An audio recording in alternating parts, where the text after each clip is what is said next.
What's going on, my fellow A-plussers? Welcome back once again to a brand new episode of A-Plus Hero Report, your weekly stop for your Marvel, DC, television, and movie news right here on our YouTube page. Also going live over on Facebook as well, ladies and gentlemen. So certainly thank you for joining us here on this very snowy Sunday afternoon, or I should say Monday or Sunday morning here in Fort Worth, Texas. I woke up this morning not expecting to see snow coming down, but it's a beautiful day out there, to be honest with you. But guys, we're back with a brand new episode today. It is I, your host, Adam Perez, as always, coming through.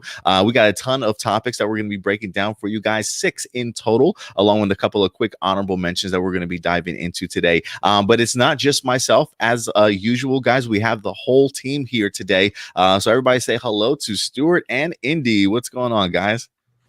Hey, how's it going? Good to see you here this morning, guys. Everybody got their energy up today. I'm about to get my coffee here soon, so I'm kind of thrilled, man. I definitely got my energy and I'm ready to go.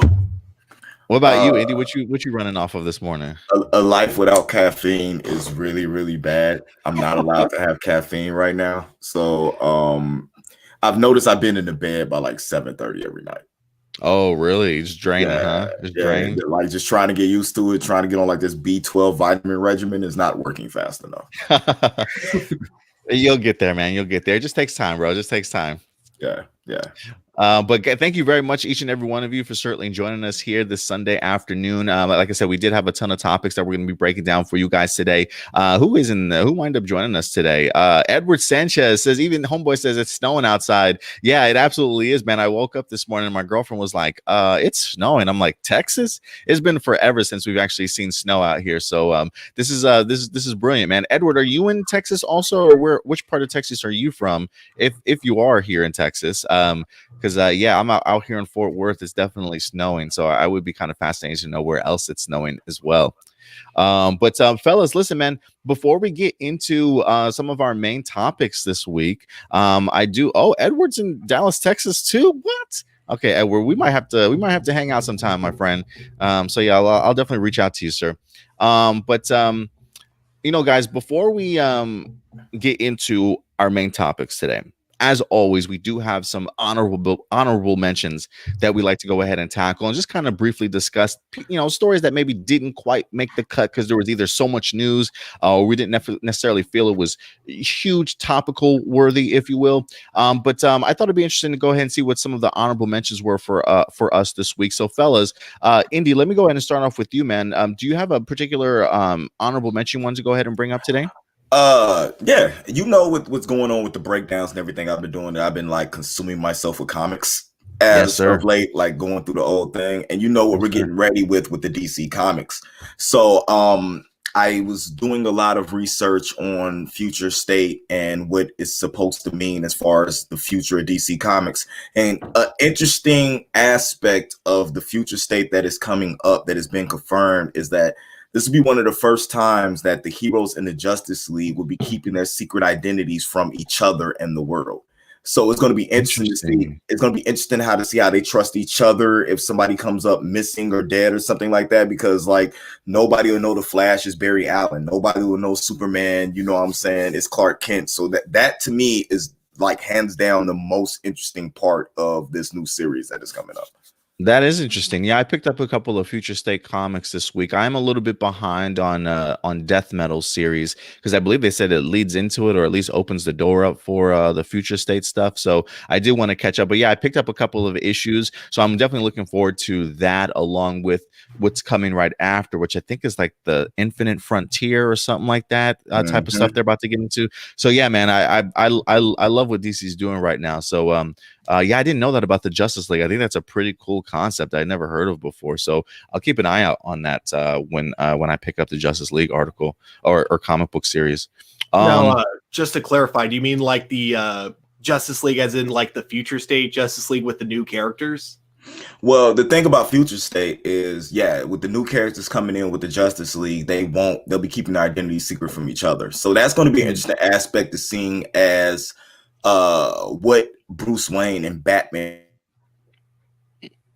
is going to be like, because Will was able to have a fail-safe for each one of the members because he knew who they were, he knew their secret identities. So maybe we'll see a little bit of more of Bruce prying and, you know what I'm saying, becoming not trustworthy when it comes to be, you know what I'm saying, being a member of the Justice League. He's trying to figure stuff out. You see more. I'm wondering if in the Future State, if he's, I mean, is he still Batman in Future State, or they got somebody else brand new under that cowl? They got two Batmans. They got two Batmans. Okay. Okay.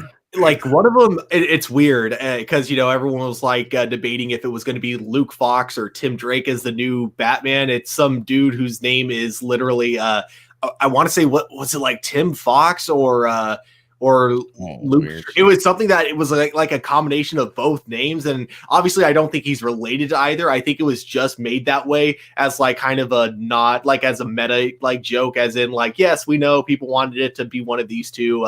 We're having it be a character with a name similar to both, I guess. Man, I'm gonna have to pick it up because the only one I picked up was the Superman one, Superman of Metropolis. I picked up the Flash.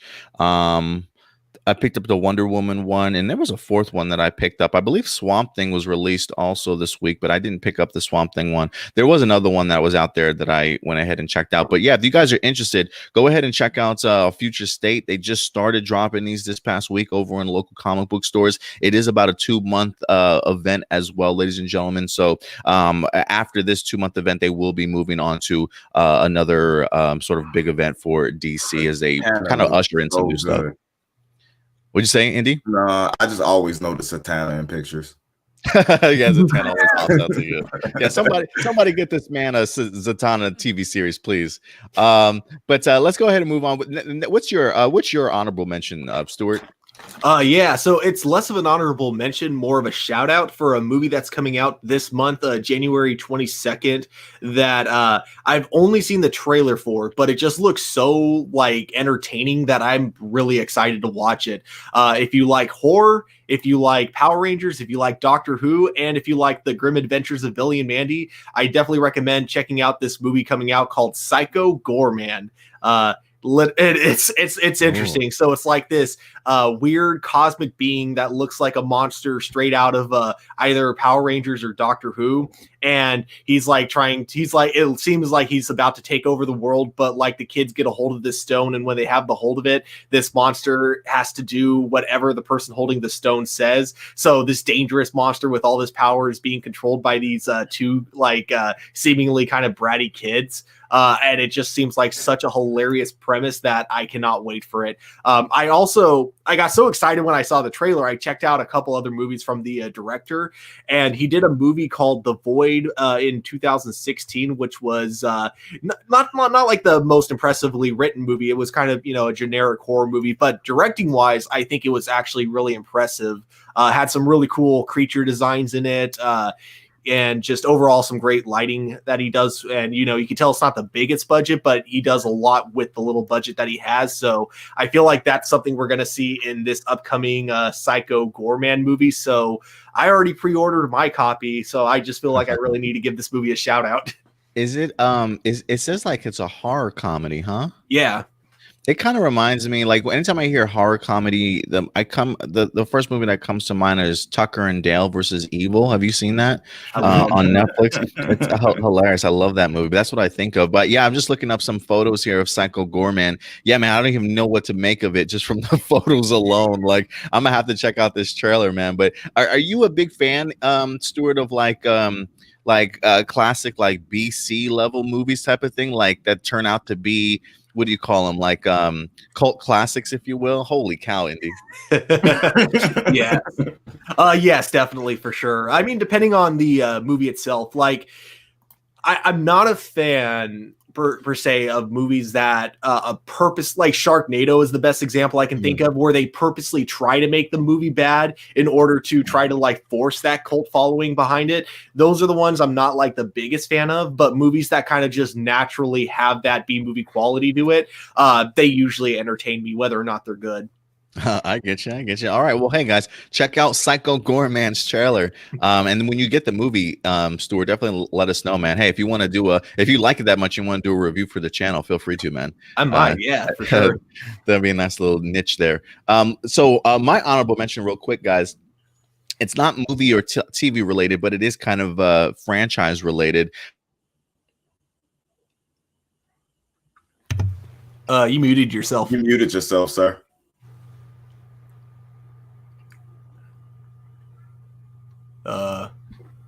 I think he cut out his sound too because I don't think he hears us.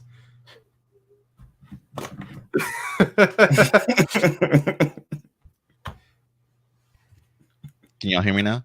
Yes. Yeah. Okay, now for some reason now, because I had to reconnect my mic, now my speaker's not working. There we go. You guys hear me now? Yep. Yeah. I think Disney tried to quiet you down. Yeah, they were like, "Oh, he's talking about this. Cut him off. Cut him off." Light of the Jedi, yeah, written by Charles Soule. He does a ton of comic books, honestly, and a couple of novels as well. I feel like he's been dabbling a little bit back and forth. But he's most notably known for his time on like the Darth Vader comic book series from Marvel, which was pretty incredible. I mean, really highly acclaimed. And he was one of the many writers that were brought in as part of the writing team to come up with the new era of Star Wars here for the High Republic. So this is the very first book that came out. I think they released like 2 novels, maybe 3 novels in total so far to kind of open things up. But to be honest with you guys, I'm loving every chapter in this book, man. The characters are absolutely brilliant. It definitely gives you sort of this frontier vibe, like this galaxy is still kind of very much unexplored. They do a really great job of, even though the past is about, or the current state of Star Wars as far as the Phantom Menace is like 200 or 300 years out sort of thing, but they still do a really good job of like just little Easter eggs here thing that they talk about, whether it be the Santecas that were brought up in The Force Awakens, whether it be hyperspace lanes, brand new villains and things like that. Like they just do a really good job of just connecting some familiar pieces that you know of, and just kind of curious to see what they were like 200 years into the past before we even kind of came to know of them. So some really fantastic stuff, great Jedis, great villains. I love what they're absolutely doing with this so far. So if you guys are brand new to Star Wars, the franchise in general, or you've been contemplating the idea of dabbling in the novels, at least, I think this is a great sort of launching off point, just because there is so much unknown, right? Like I feel like this era is certainly going to have its own tales, its own villains and heroes and things like that as we get closer to the Phantom Menace, because I believe, if I'm not mistaken, the Acolyte television show takes place like 50 years just before the Phantom Menace. So it's all kind of connected and part of this gigantic High Republic era in general. So I think this is a great launching point. So that what was that, Indy? I definitely got the ebook. Oh yeah, that's nice. And I have the ebook too. I've actually been listening and reading along while listening to the book itself, because the audiobook, first off, whoever, I think it's Mark Thompson who does the narration work. I don't know if he does the many different voices as well in here, but Star Wars pulls no punches when it comes to adding great production to their audiobooks. I'm talking musical scores, sound effects, individual character voices. It's pretty impressive stuff that they have for these audiobooks. That's what I loved about the Ahsoka novel, because not only did you get the voice actors for Ahsoka reading it, but you also had like a bunch of music that would fit the tone of whatever chapter she was reading. And when it was a fight scene going on, you would actually have lightsaber sound effects. Oh, it was so beautiful. Yeah, it's intense. So I will say this book does not let up. A ton of, I don't want to give any surprises or anything like that away, but yeah, this book definitely straps you in from beginning to end. So I'm really looking forward to finishing it. I'm almost done here. I think I only got several chapters left. But anyway, guys, those are in fact our honorable mentions for today's show. And trust me when I say we've got a plethora of great topics to certainly go ahead and get into. But listen, guys, before we go ahead and get into the topics, as you guys are aware, we do in fact have ourselves a Patreon account as of right now. We got some amazing sort of early access, exclusive content for you guys out there. I know Indy's doing some character breakdowns for APlus Hero Report. We got Stuart who's doing some reviews, myself who's doing reaction videos over at APlus, more phenomenal as well. So we'll definitely continue to keep adding to our Patreon. But if you guys are looking to go ahead and support the channel in any way, definitely go ahead and check out our tiers, see if there's anything that interests you and your continued support for our channel. But definitely go to patreon.com/A+ opinions, ladies and gentlemen. And of course, if you guys have yourselves any sort of live viewer questions that you want to go ahead and submit into us, feel free to go ahead and send them over to aplusopinions@gmail.com, and we'll definitely get to your live viewer questions by the end of this show. All right, fellas, let's go ahead and dive into some of these main topics. You guys ready? Yeah. Yes, sir. Well, since we actually just started talking a little bit about Star Wars to end off our honorable mentions, why not dive back into that world here a little bit, as it feels very much as though Disney has unveiled to us a brand new slate of their upcoming Star Wars productions. Just a couple of weeks ago, we had Kathleen Kennedy sort of unveiling for us not only brand new television shows, but also brand new movies, talking about the idea that Taika Waititi was still writing and working on his Star Wars film. Also revealed to us that Patty Jenkins is going to be doing directing a Star Wars film of her own in Rogue Squadron. But one of the titles that certainly was not talked about during this presentation from Kathleen Kennedy is the well heard of Kevin Feige Star Wars movie that him and the both of them actually announced several months back. It's been pretty quiet for the most part when it comes to any news for Kevin Feige Star Wars, but this week, ladies and gentlemen, we finally have ourselves some further development. This is actually coming to us from Deadline.com, letting us know that the Loki executive producer, Michael Waldron, has been tapped to write Kevin Feige's Star Wars movie as part of a new deal with Disney. So it definitely feels as though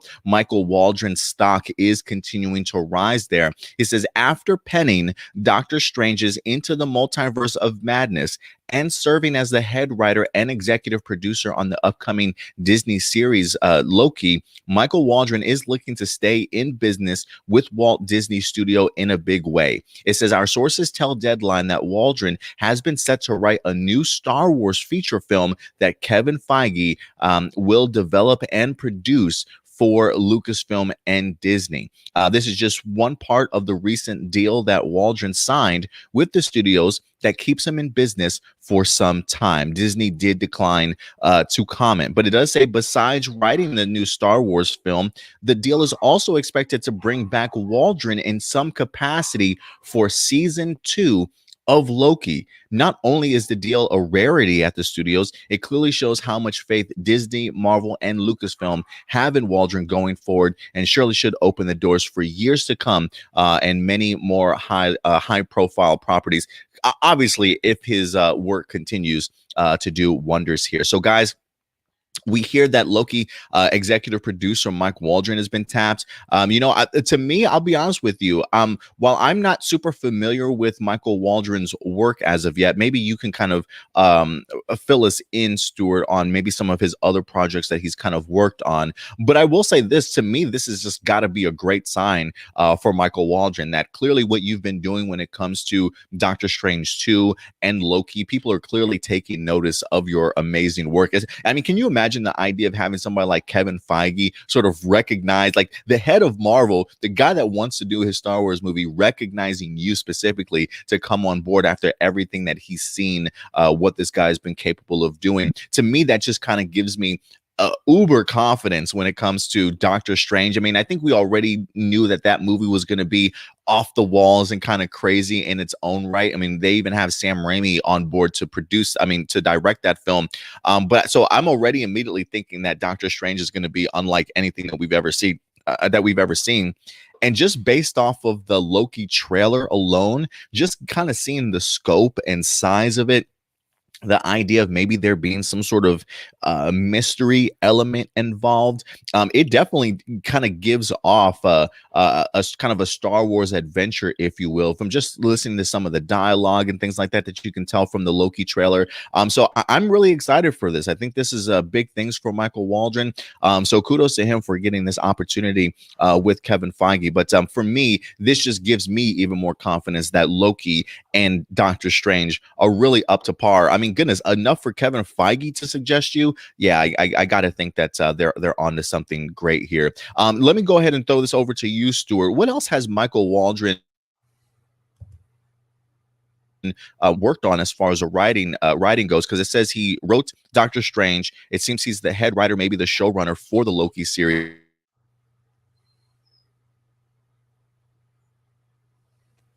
Did I lose you, Stuart? Are you there? You were cutting in and out. I'm not sure if it was your end or my end. It's probably my end. All right. But yeah, I got his IMDb page up. It's so funny. I'm looking at his IMDb and it's like one of the most underwhelming things I've ever seen.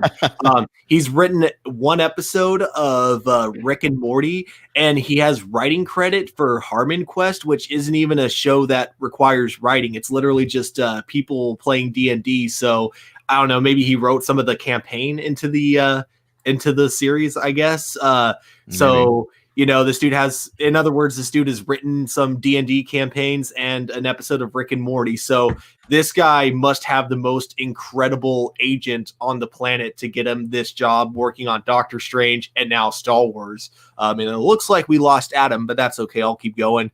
With that being said, let me see. Okay, so he did write the first episode of oh wait, no, that's not the first episode. Which one is that? Sorry, trying to see which Rick and Morty. Oh, he wrote was it the Pickle Rick episode?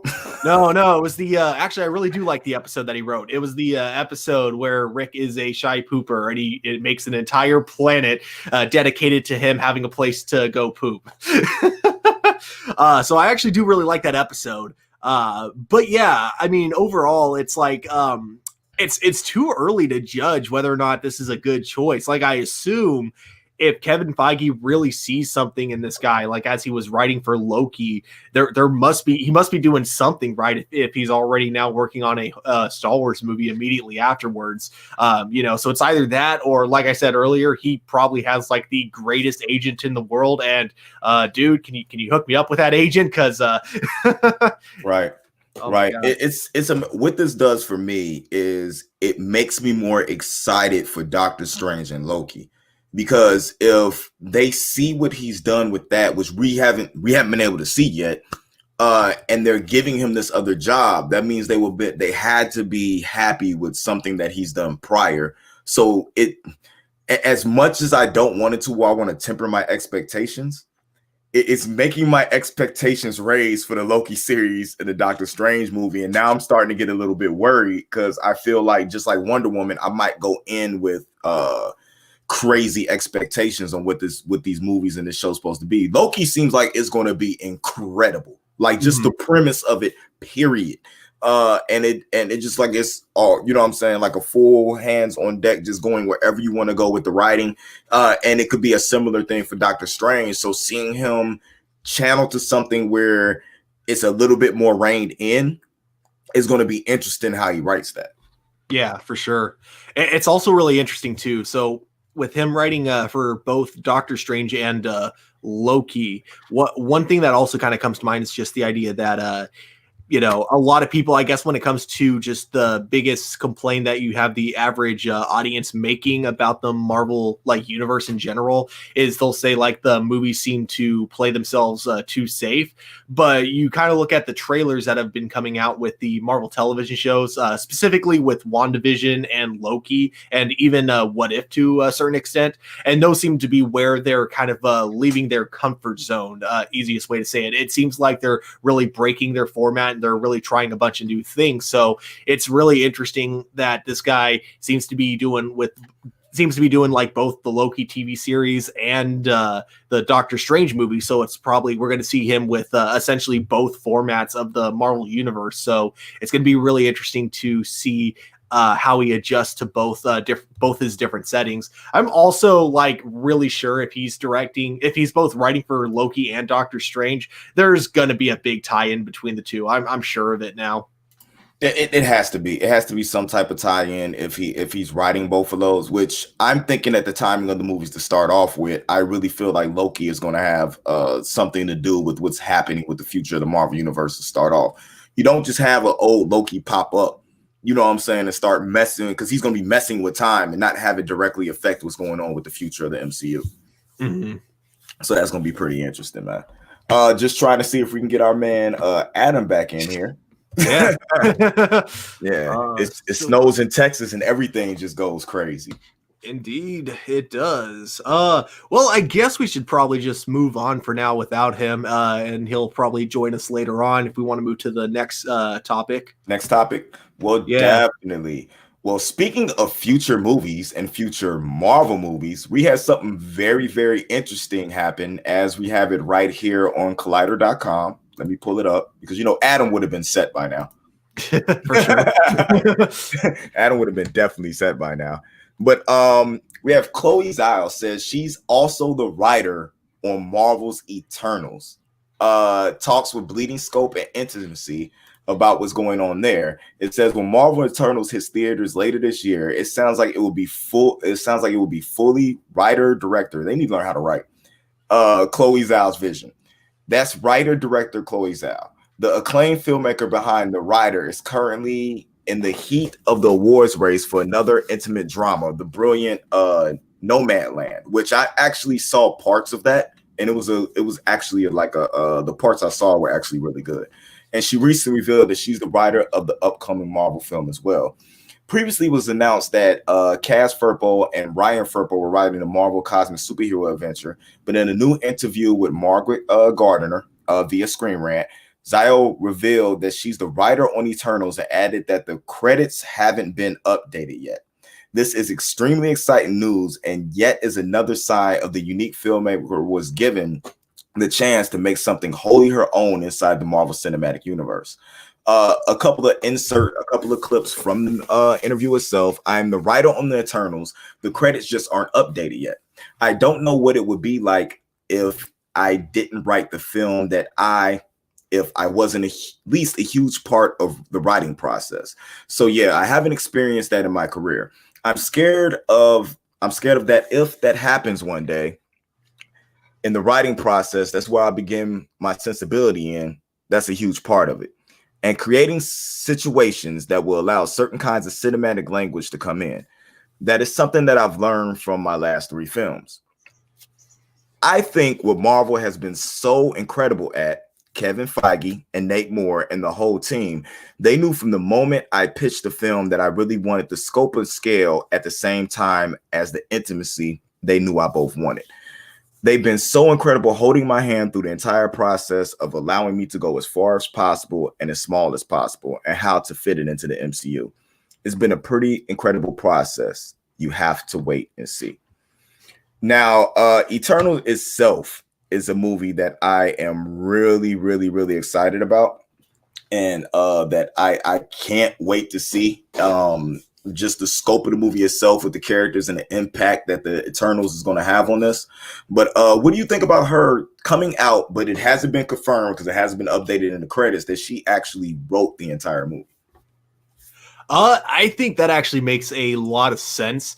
I think when it comes to Marvel and Star Wars, I feel like the main reason that they try to keep the writing staff as small as possible, it's not necessarily just because they have a lot of confidence in their writers and directors, although I do believe it's definitely part of it. I think the biggest reason, though, that Disney specifically will never admit, they just don't want that many people knowing what the story is because they don't want scripts getting leaked. They don't want story elements being revealed to the public. And they know that the less people they have writing it, the easier it is to have full accountability. So if certain plot elements are released on the internet, they know exactly who they can point their finger at, essentially. So that's what I think the main reason that Disney will never actually fully admit to having a small writing team.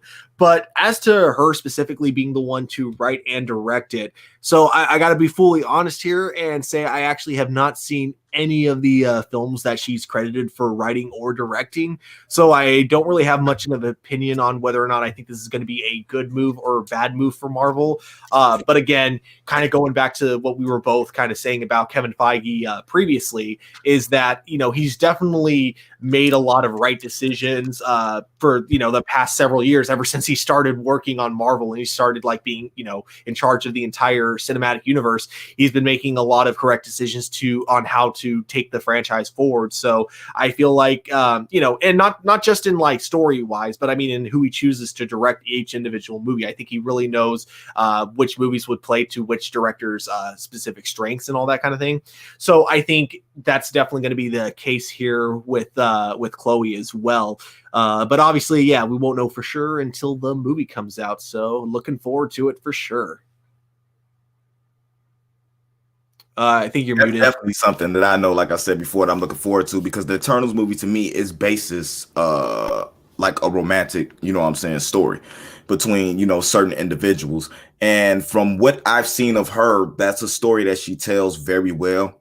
She's really good with like the intimate impact that happens between characters, you know what I'm saying, and the tragedy or something that comes from that. So I'm very interested to see what happens with that. And I feel like that she might be the best writer for this movie, to keep all the characters as small as possible and contained in the world, but still give the full grasp of how big the world is they're actually in. So I'm really looking forward to that. Mm-hmm. That is one thing I think really helps when you're hiring kind of writers that have worked mostly on independent film projects, is when you give them a movie to work on that's like a huge budget, is like most of the time they're so used to the idea of they got so little money, so they got to do a lot of character focus with a lot of their previous films. They can't rely too much on heavy special effects. Well, now you're giving them all this money where they can do that. So I think it helps you have like this really good balance where they're still writing their movies, you know, to focus a lot on the characters like they would be with their like lower budget films. But now they got a big budget behind it. So you can take a story that would work in a very small scale, but you can put it in a really high scale type of film. So I think that's gonna, so I think overall, like, that is a really smart decision. I think it worked well with a lot of other Marvel movies in the past. Like, I know the Russo brothers weren't like independent filmmakers. Like, they did work on a few TV shows, but they had never done like action before. Most of their TV shows that they had done were, again, like, you know, funny because it had they worked with characters playing off of each other, and that's the one thing that I feel like Kevin knew the Marvel universe needed. He knew that that's what people loved about the first two Avengers movies. So if he was going to recapture that in Captain America: Civil War and Avengers Endgame and Infinity War, that the Russo brothers were the perfect people to direct all those films. Yeah, I definitely feel you on that. It's kind of like I'm gonna say Ant-Man or something like that. You know what I'm saying? What had a small scope was fit perfectly in what they were going to do it, but had a grander plan, you know what I'm saying, around it, because we got a lot of what happened in Infinity War and Endgame from what happened in Ant-Man and the Wasp. Like that opened up a totally different turn, you know what I'm saying, in the MCU, just by them introducing, you know what I'm saying, what they introduced in those two films. So this is going to be pretty interesting. Yeah, for sure. I'm looking very much forward to that. I'm happy about it.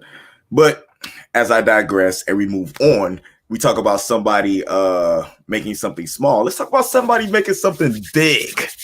Let's get into that as we get our first look revealed for Zack Snyder's, what is this again? Army of the Dead? Yep. It's so many dead movies that he's done, I forget. I get the name mixed up because he did the remake of Dawn of the Dead, didn't he? I believe so. Adam and I were actually talking about that earlier. Yeah, he did do. Let me double check on that. Why you grab that? Yeah, he did do Dawn of the 2004 version of Dawn of the Dead. Yeah, why you grab that? Let me pull this up. Zack Snyder reveals a first look at his zombie heist movie. Zombie heist movie. Those are three big words. The next flick movie, Army of the Dead.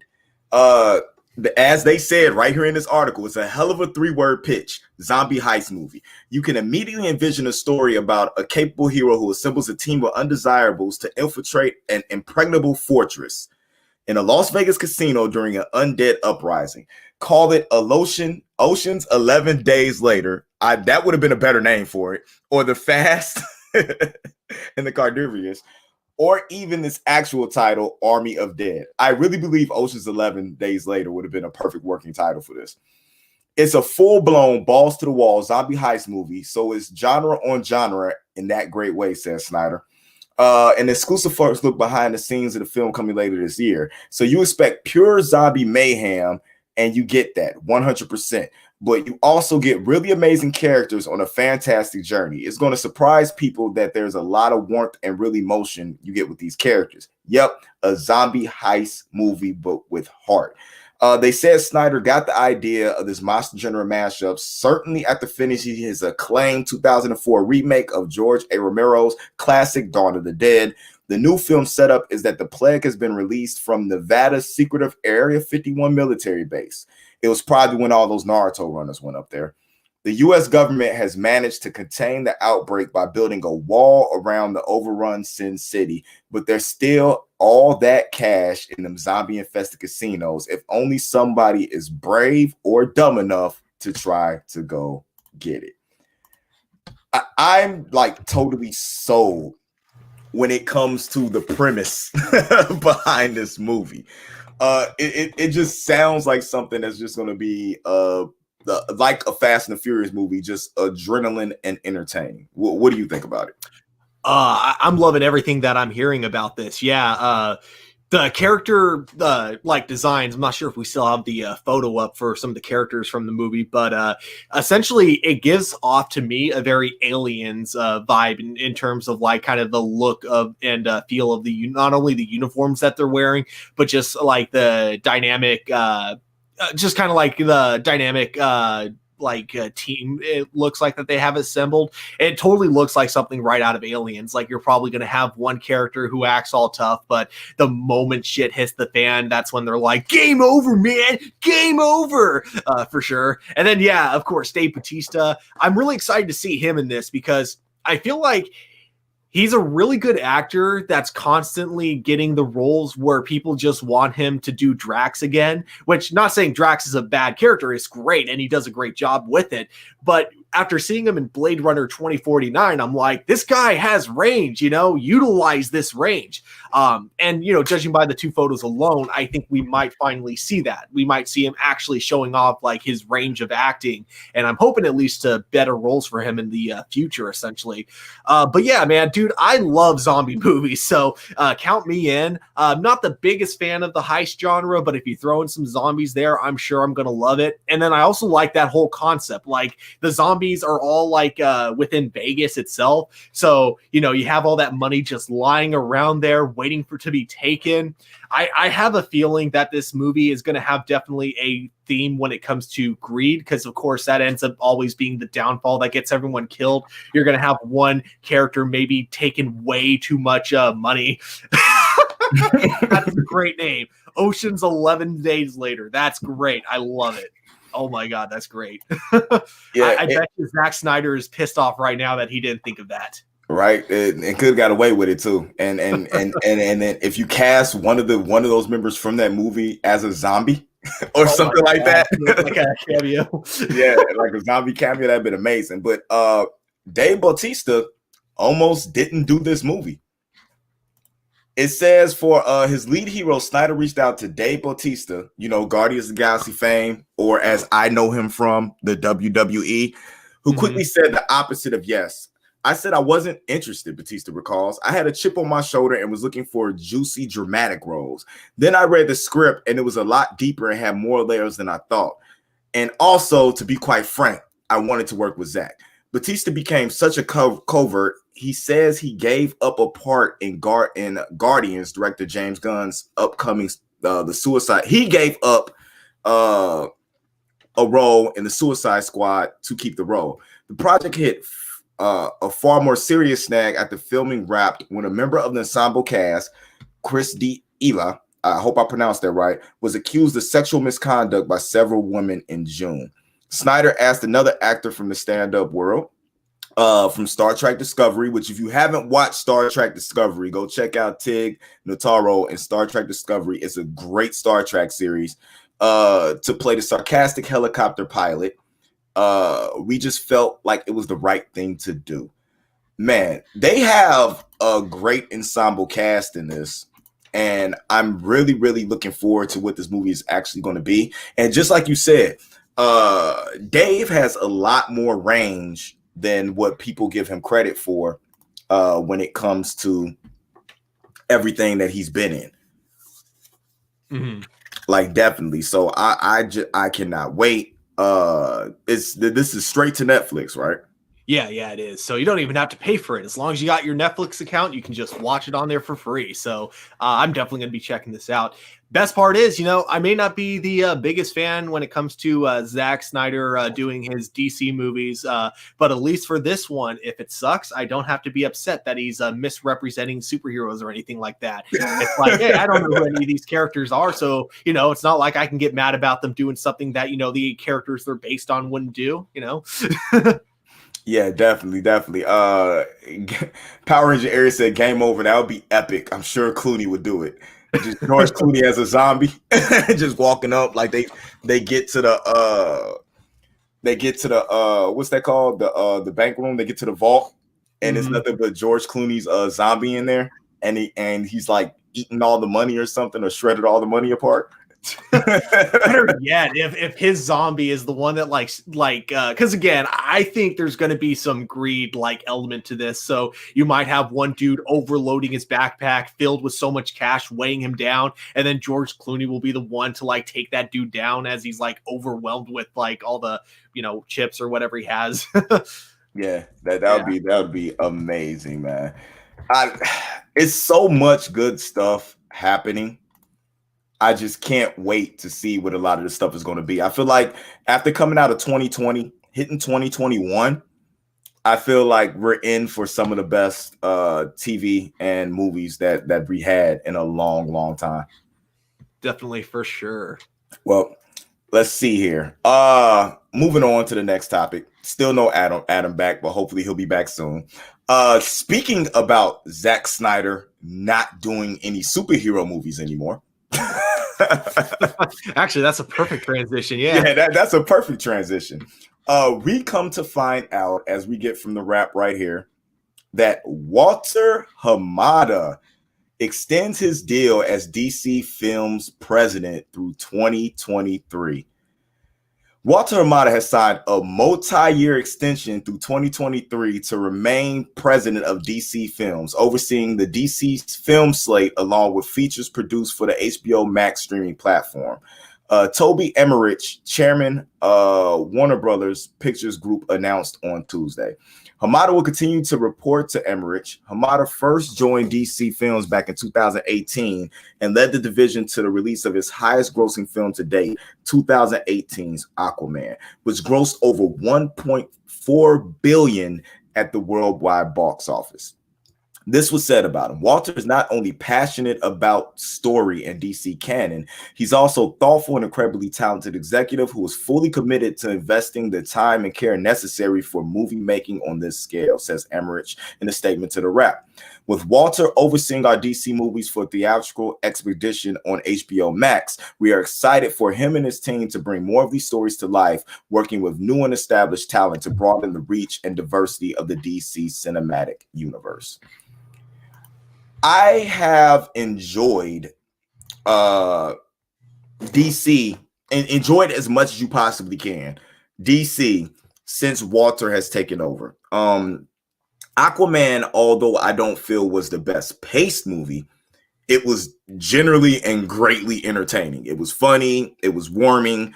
The same with Shazam and different movies like that. And you could feel that there's a tone that he has coming to the style of movies that he do.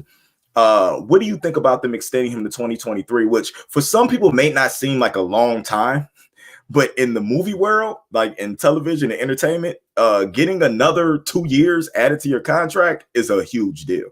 Mm-hmm. Given all the announcements that has come from him being around for as long as he has been, I think this is a smart idea on DC's part to really see if he is the perfect fit for the movies, because like you said, I think I started enjoying the DC movies a lot more when he took over. Obviously, Justice League and Wonder Woman 84 weren't the best, but I feel that I feel like that kind of goes with the Wonder Woman thing. I feel like that kind of goes more to the fact that if I had to assume anything, maybe he gave a lot of freedom and creative control to Kathleen Kennedy and Jeff Johns, and it just didn't lead to too much of a mixed bag, which he probably didn't expect. So I feel like going forward, there might be slightly more or slightly less creative control with certain directors. But I think with a lot of the directors that have been already chosen, like I think Andy Muschietti, if I'm pronouncing that correctly, doing the Flash movie, I think there's definitely a lot of potential behind that. But not to mention also the direction that he's been taking all the DC television shows, and like the idea of focusing a lot more on that side of DC, which I feel like he knew was DC's strength even before they started like their DC extended universe. I think that was also a really smart decision on his part.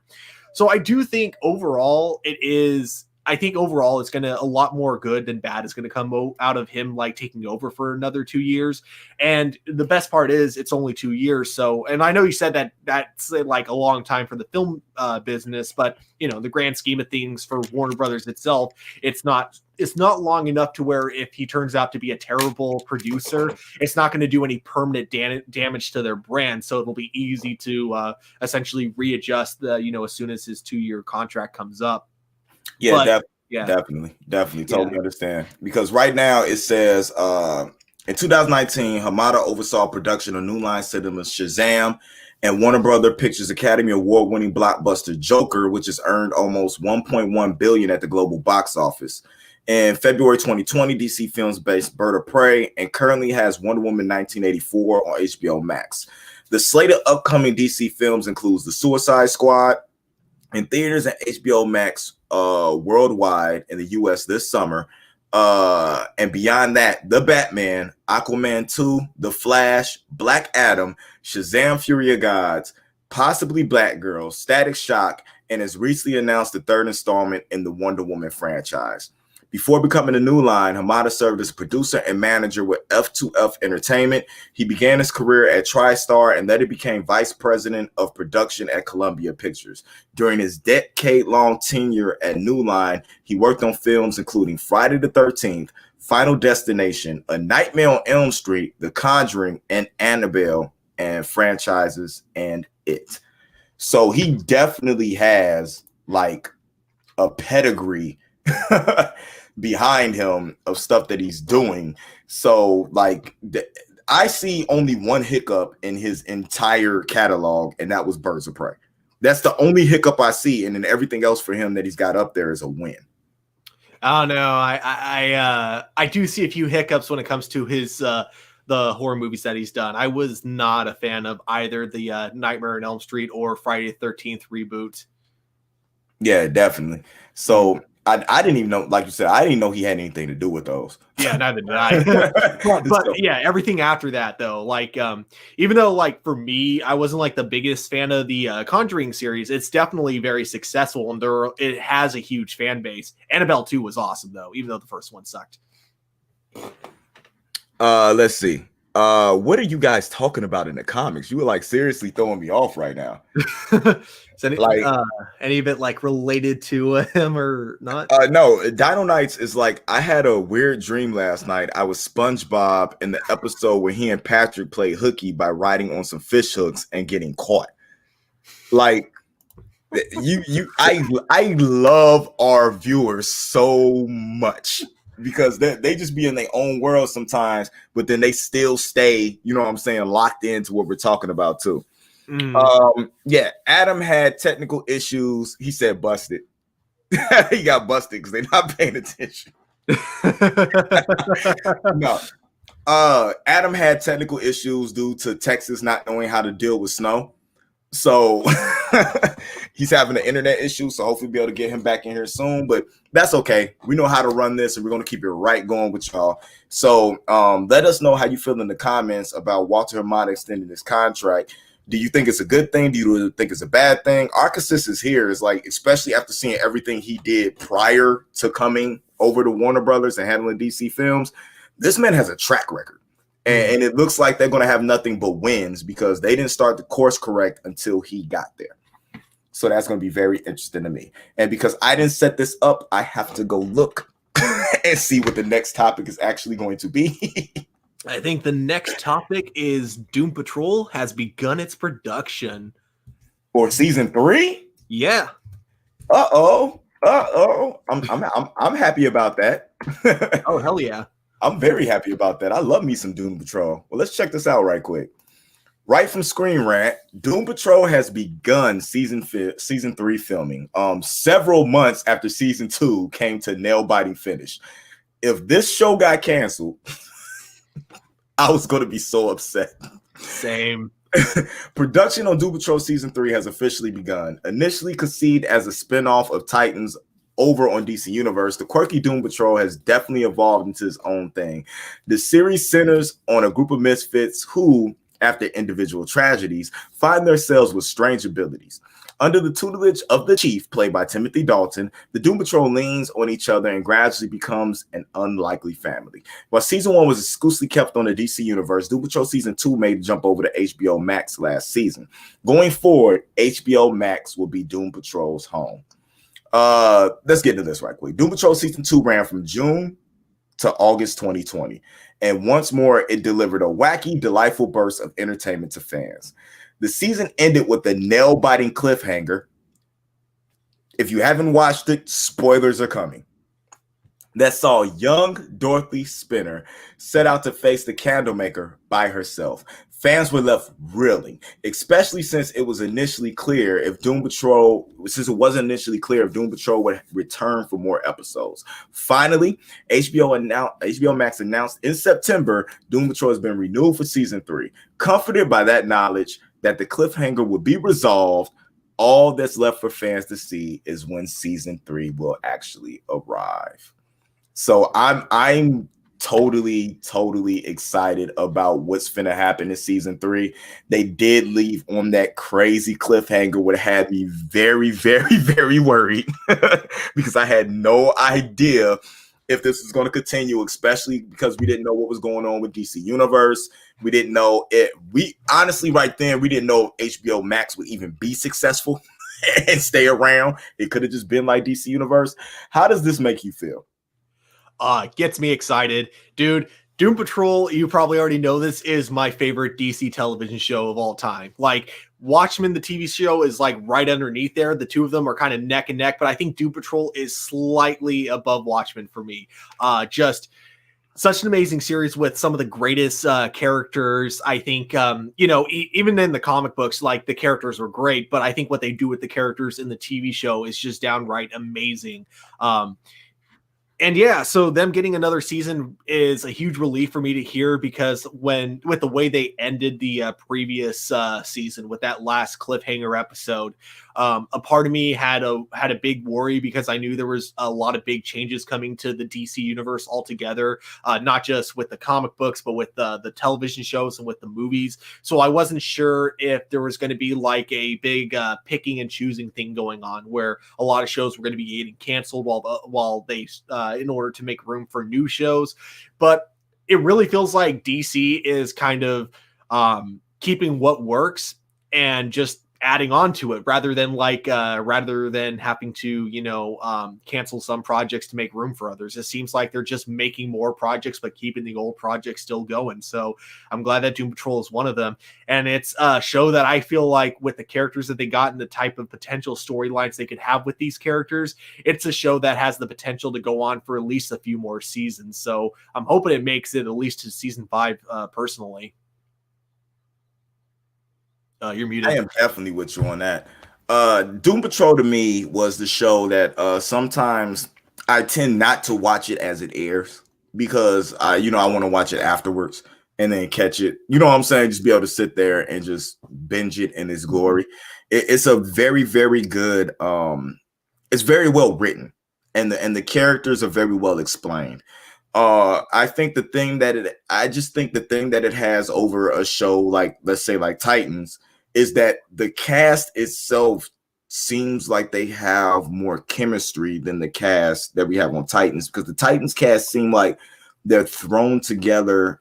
The Doom Patrol cast is supposed to come off like it's thrown together for no reason, but still feels like a family. the Titans cast is supposed to be a family, but comes off feeling like they're just characters thrown together for no reason, if that makes any sense.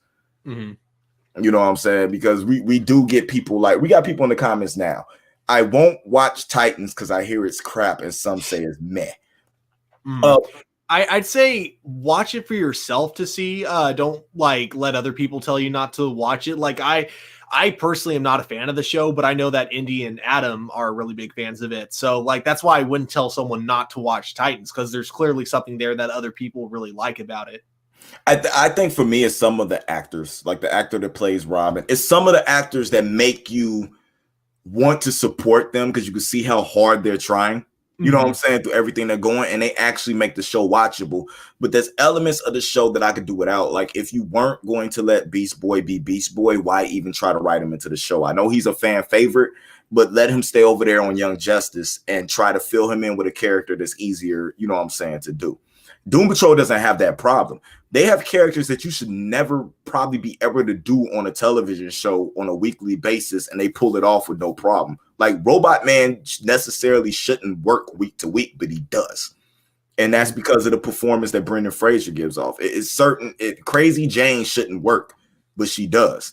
And that comes from the ability that the actors actually put out there. You know what I'm saying? So if we can get actors on, if you have actors equivalent on Doom Patrol over on Titans rather than just having one or two, they wouldn't be having these issues.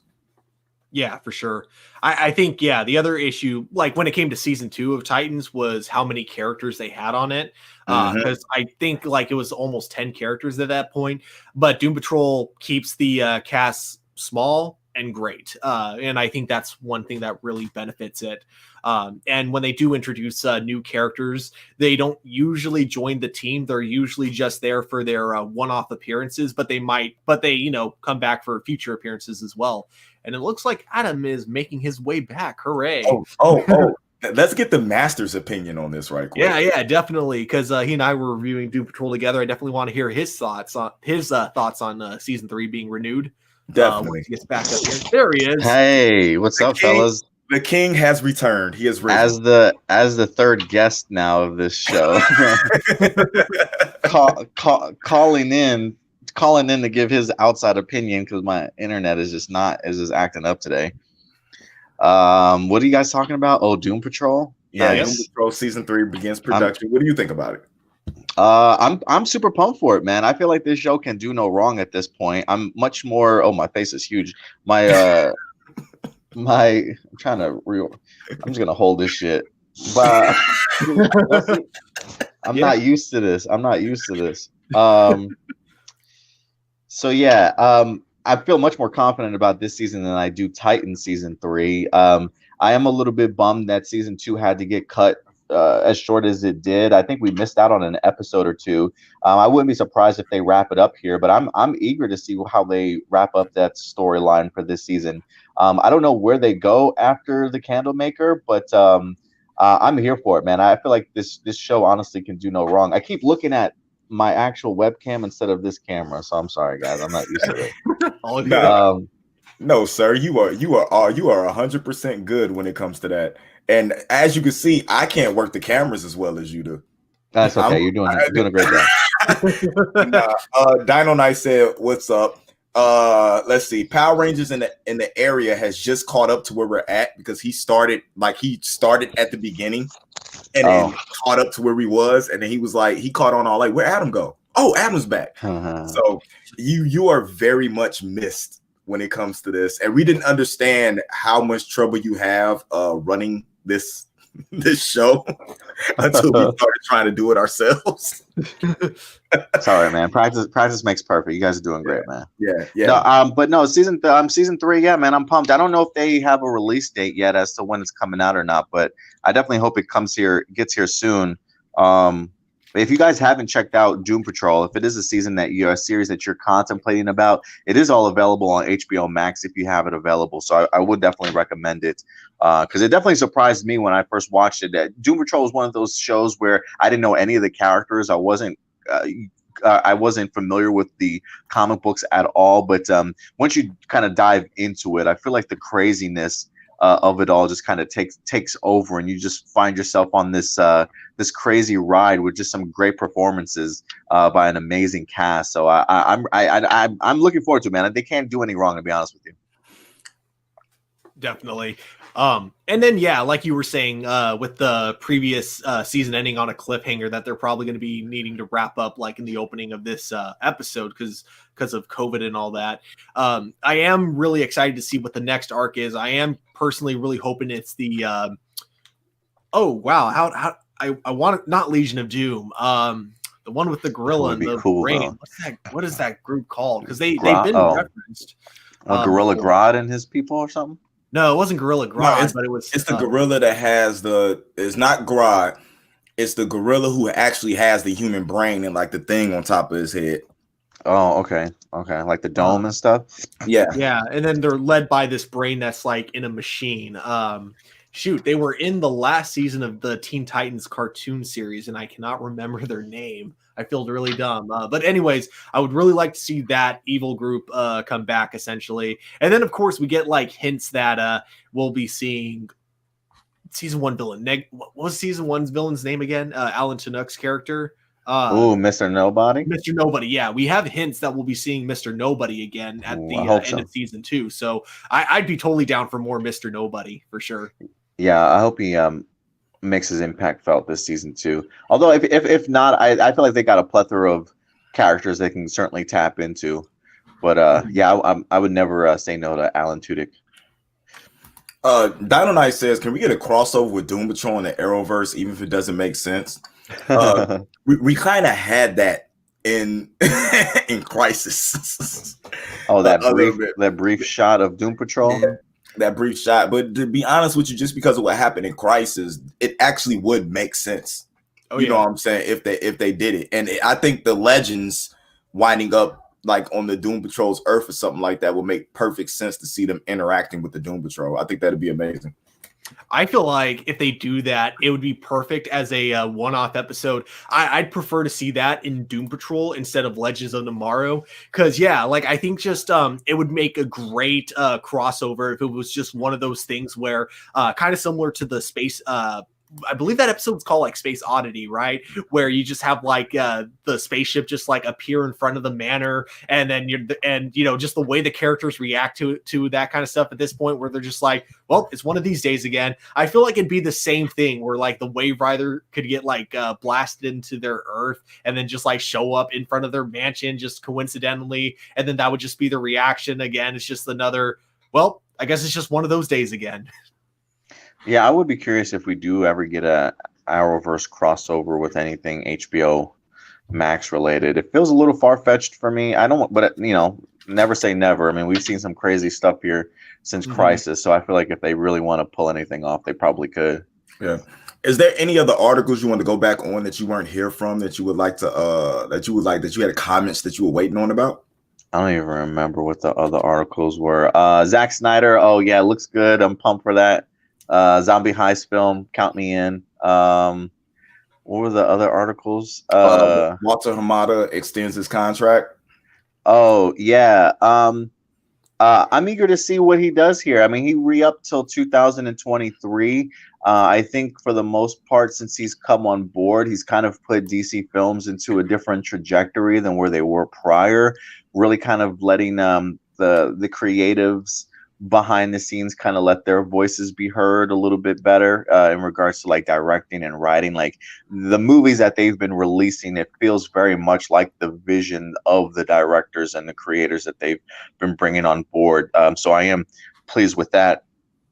So I do think that they're certainly on to something. Now, I don't think we've had incredible hits as far as blockbuster films go, but I feel like they've put out a stream of films that have been rather enjoyable, like Shazam. Even though I don't think it did super great at the box office, I honestly enjoyed it. I thought it was a really solid film that I had a good time at. Birds of Prey, I know most people weren't the biggest fans of, but I thought it was okay, honestly. Aquaman, I think they did something pretty spectacular with that. I think that was part of when Walter Hamada was on board, but maybe I'm wrong. 1.4 billion. Yeah. So he certainly is. Joker as well. Joker as well. Yeah, that's another good point too. So I think right now, because Warner Brothers is diving more into this multiverse area. I think extending him to 2023 is kind of a, all right, let's see what you can do now, Walter. Let's see.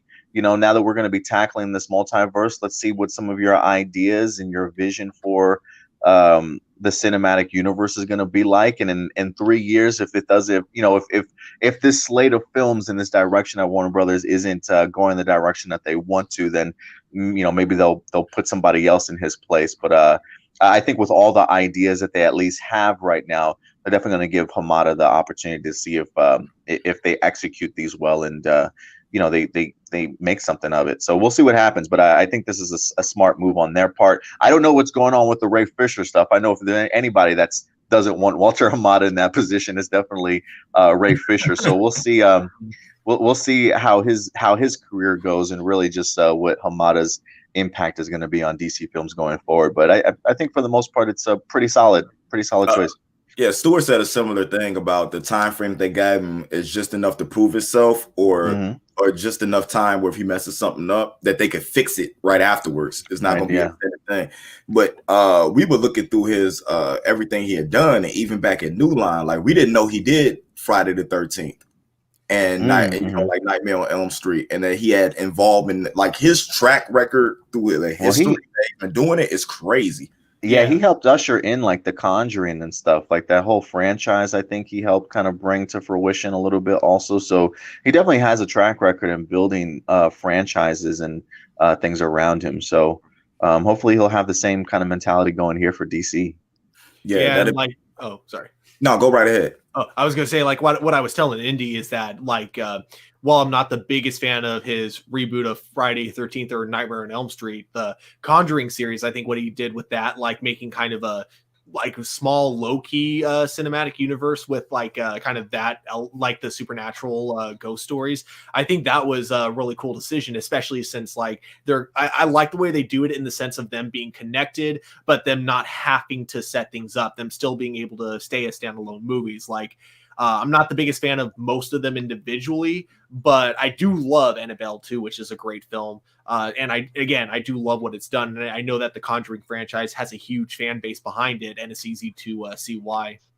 Yeah, man, I do love the Conjuring series. Anytime they come out with a movie, I'm definitely there. I haven't really watched a lot of their smaller offshoot ones. Like I haven't really followed the Annabelle stuff or the Nun stuff. I did see La Llorona.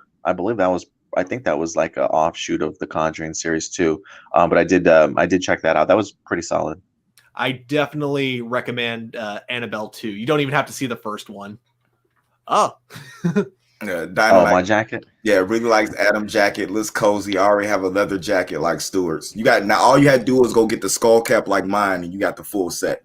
I got this jacket for $5 at a garage sale. Yeah. The girlfriend gave me this last year, I think, for Christmas or my birthday. But yeah, it's super warm and cozy, man. Look at you. Tell the girlfriend I wear a large birthday. I'll let her know Indy's birthday's coming up. Nah, that's great. But yeah, other than that, I'm trying to remember if there was any other topics. The Chloe Zoe. Oh yeah. Eternals movie. I want to say I'm surprised. Like I honestly did not expect them to give her the reins for writing and directing, but they literally just handed her an entire Eternals movie and was like, "Hey, girl, we clearly have the confidence in you to write and direct this stuff." I mean, she must be doing something pretty incredible. It's funny that you bring that up because I literally just read an article today that at some film festival, Chloe actually just won. Or like one of her newest films, Nomadland, I think that's set to go ahead and release, won a bunch of awards. Like I think it just won like best film at this. I don't think she got anything recognition for the writing side of things, but best film, I think it got it wind up winning an award for. I think the actress wind up winning a best actress award. The cinematographer won an award for Nomadland also. So Chloe's definitely doing some things behind the scenes that we're not aware of that is really getting people to talk. So the fact that she is winning all these accolades, and now we come to find out that she's not only directing the Eternals but also writing as well. Man, that just tells me that Marvel clearly has a ton of confidence in her, because I don't think it's every day that you just bring somebody on board to write and direct a Marvel film. I feel like that's just a big honor. So she must be doing something right, fellas. Am I wrong though? I mean, do we have? I can't think of another, like, maybe James Gunn and the Russos. I think a big part of why Marvel and specifically Marvel and Star Wars, I was mentioning to Indy earlier, why they're so okay with having like one person write and direct. I think it's just secretly, even though they'll never admit it, it's their way of making sure as little people know about the story as possible. So therefore, if like things get leaked online or something like that, then there's always accountability for who might have done it. Because, especially just because those two really love to keep all their stuff as secret as possible. They really don't want anything getting spoiled or leaked. Have you have you pulled up Chloe Zhao to see like what else she's kind of worked on? Because I don't know if I've ever seen a single movie of hers, but I feel like I've heard a lot of buzz surrounding her. I feel like the Eternals is. Oh, go ahead. Oh yeah, I only found two other full-length features that she's worked on. The rest of them were just a bunch of short films. So kind of like what we brought up with the guy who's going to be writing for the Loki TV series.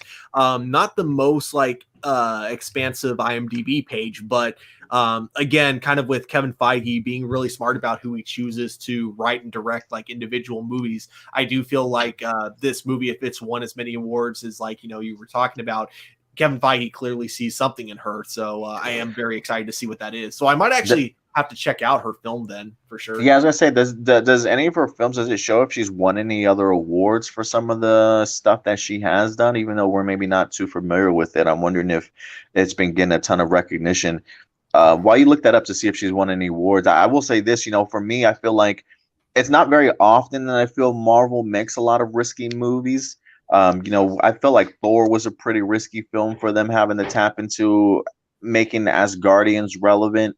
Grounded. I thought Guardians was another risky film of theirs as well. And I think The Eternals is right up there with another film that you sort of have to make work in order to make kind of connect the bigger pieces to whatever this particular phase. So it is really startling to me that they do hand the reins of such a risky film to Chloe Zhao to write and direct. I think it's a big move, but yeah, man, like I said, if she is getting all these accolades, Kevin Feige definitely knows something that we don't. So I think it's a great move, and I think that's just a great statement that Marvel has made about Chloe's abilities. A lot of it is she does have a lot of awards for best director, best writing, and best editing. And then she also has nominations for best. This isn't for No Man. This is for what was it? The writer. She has nominations for best woman director and best woman screenwriter for the movie. Okay. But yeah, for Nomad, that's the one where she has like a lot of awards for. It's for both best director, best writing, or best adapted screenplay, and then best editing.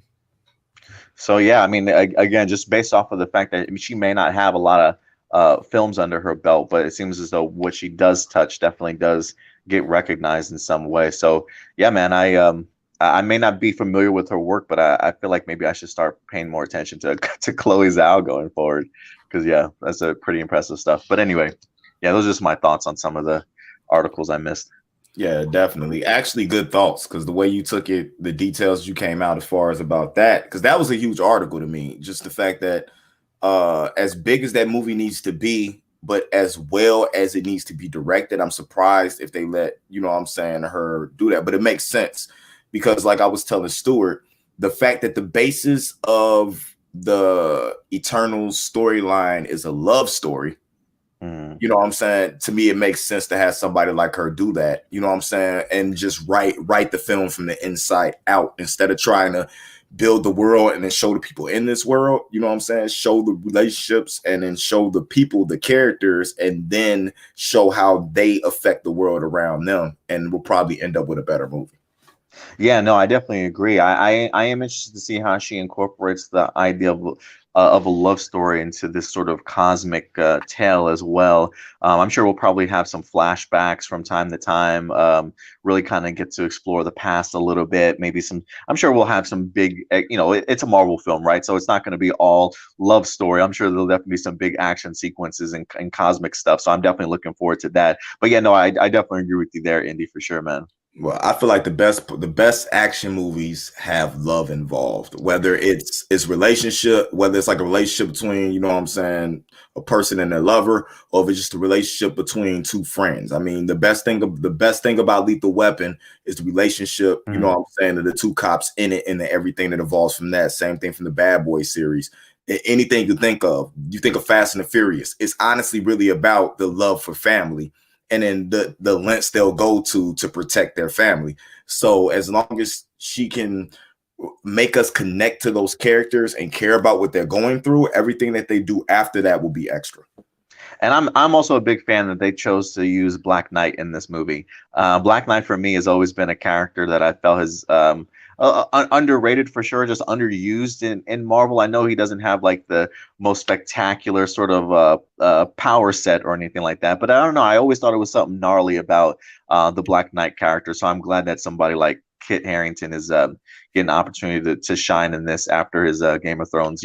We'll see what his range of acting is outside of Game of Thrones, because I haven't really seen Kit in anything else. Outside of being the aunt banger. yeah, outside of that, man, that's it. That's I feel the character breakdown coming thanks to you. Hey, let's do some Black Knight stuff, man. Why not? I'm looking forward to it, because I can't remember who's the actress. Gemma Chow. I can't remember what her name is, but I think she's playing opposite of Kit Harington as the love interest. Yeah, I can't wait for that. It should be good.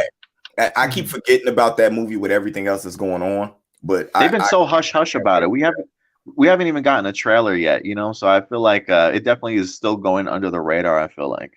Well, like, it was funny because we were supposed to get it last year in November, but now that movie's been pushed way back. So I almost wonder if maybe there's a whole new direction that they're taking the movie that they weren't going to originally. I wonder if it's just a case of making sure that everything is being told chronologically, because of all the like you said, all the movement and release dates and stuff for some of these Marvel films. I wouldn't be surprised if because they pushed it back like a whole year or something like that. So I now that I come to think about it, because I don't think it's supposed to be dropping until this November. Yeah, I definitely don't expect to see a trailer or a teaser until like summertime, honestly. Well, I really don't want to go into this next topic. I'm actually been trying to like keep us from getting to this topic. That's why I keep asking questions. But we only have one topic left. And I'm going to be honest, I feel like this is my fault. Like, no, this ain't your fault, Andy.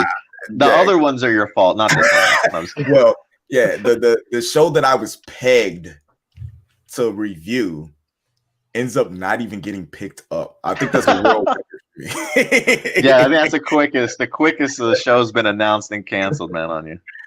So definitely, man. If y'all don't know what we're talking about what was supposed to be the continuation of the legacy of Oliver Queen and the Arrow spinoff, Green Arrow and the Canaries, not going forward at the CW.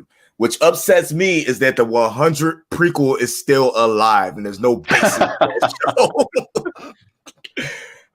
The CW is officially not moving forward with Green Arrow and the Canaries. It's planned spinoff from a long-running superhero series, Arrow. Green Arrow and the Canaries aired an episode of the Arrow's final season in January. The other outstanding CW planned spinoff, the 100 prequel, which aired as a part of the survival drama's final season, remains in contention. The option on the cast of both offshoots expired last year. They are very much in active discussions to see what we can do. The CW president, Mark Pedowitz, said in May about the fate of both projects produced by Warner Brothers TV. I've had many discussions with Warner Brothers. We have strategy involved. Hopefully we can pull it off. I hear the network and the studio explored the idea of Green Arrow and the Canaries and the 100 prequel running jointly on the CW and Warner Media's HBO Max. With all the CW newer series following the end of the output deal with Netflix available on HBO Max, that was considered a viable possibility. It could also still happen for the 100 prequel for the status of the other 220 broadcast pilots. This show was supposed to star Catherine McNamara, Katie Cassidy, Juliana Harkavy, my angel, my savior, the only Black Canary. Green Arrow and the Canaries was set in 2040 in Star City, and Mia Queen, played by McNamara, had everything she could have and ever wanted. However, Laurel, Cassidy, and Dinah Harkavy suddenly showed up in her life again. Things took a shocking turn, and her perfect world was upended. Now, we all saw, well, I know I saw the pilot episode that they shot. It was like episode 8, I think it was. But I really feel like the pitch for this show started back at the end of season 7 and ran for most of the episodes in season 8 to lead up to the pilot that they shot for Green Arrow and the Canaries. The concept of the show was good. I don't think they delivered on the pilot well enough to get everybody super excited about it. But the cliffhanger they left us on, everything was there for this to be a great show. I mean, why do we think that it didn't end up happening? You think it was more COVID, or was it just that people think we need to move on from the Oliver Queen legacy? I think it kind of comes down to the many projects that they now want to start working on with the CW. It kind of feels like currently with the future, and I'm not like talking about the next year. I mean, like in the next few years, once we get like the Wonder Girl TV show and the Naomi TV show as well. Not to mention, we already got like kind of the Painkiller spinoff in general, kind of in development. I feel like with all of that, they just I feel like they're more focused on all these new projects that they really want to take the CW into this new direction. And I feel like it was less about they didn't want to do this anymore. It was just they didn't really have room for it. And they knew that if they wanted to continue the Green Arrows and the Black Canary, it would have meant sacrificing one of the already, in developed spin-off shows that they're already working on. And I feel like they were more interested in those than they were with Arrow and the Black Canaries, especially because I don't know. Like, personally, I thought the pilot was kind of, good, not bad, but not like, it didn't like blow me away or anything like that. Like, I feel like if I wasn't a fan of the Arrowverse, it definitely, the pilot for Arrow and the Canaries wouldn't have hooked me really. But, as a fan of the Arrowverse, I was definitely kind of looking forward to it. But with all that being said, I feel like kind of their main thing is that that's just no longer the direction they're interested in with the CW series. I think they now kind of just want to focus on some of their newer shows that's in development. And with the characters that they're introducing being as young as they are, because, I mean, they're all like high school like characters. I'm wondering if that's kind of what they're more interested in now. Is they're more interested in just making superhero shows that focus on the younger side of the superheroes currently. That's honestly like really, really, really deep. I just think I don't know, man. Like I'm heartbroken by this. Because I started, and if you watch the reviews that I did, I started off hating Kat McNamara. I hated her on the other show she was on. I can't remember the name of the show.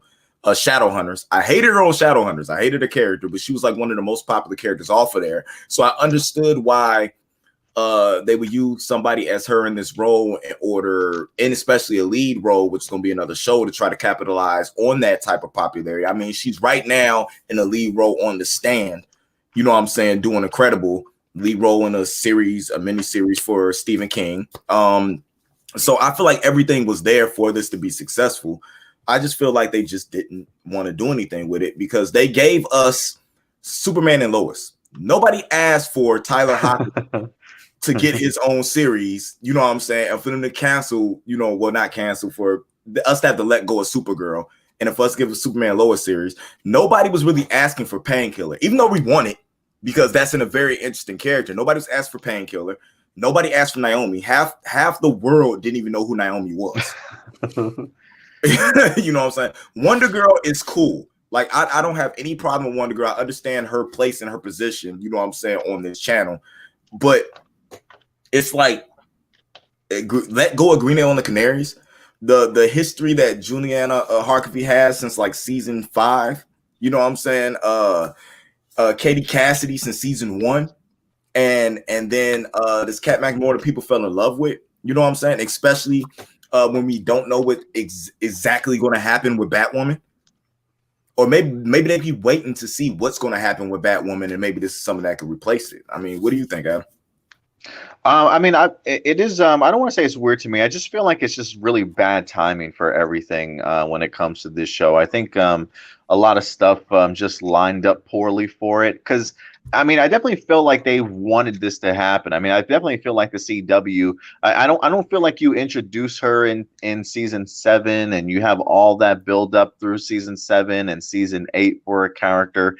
You know, if you really didn't want her to pick up the reins and kind of push forward with Arrow after Stephen Amell wind up leaving. So I do think that they really made a great conscious effort to try and make this work and kind of push the Mia Smoke character to the forefront. But, you know, I think, you know, similar to you, Indy, you know, like I wasn't the biggest fan of her character, Kate McNamara's character as Mia Smoke when she first started.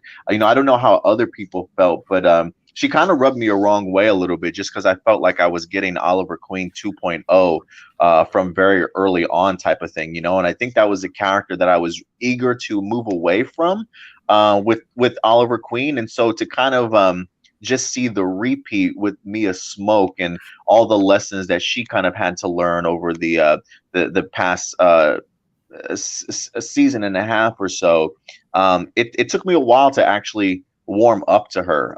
So I can see maybe that character having turned off some people from being interested in maybe watching the show.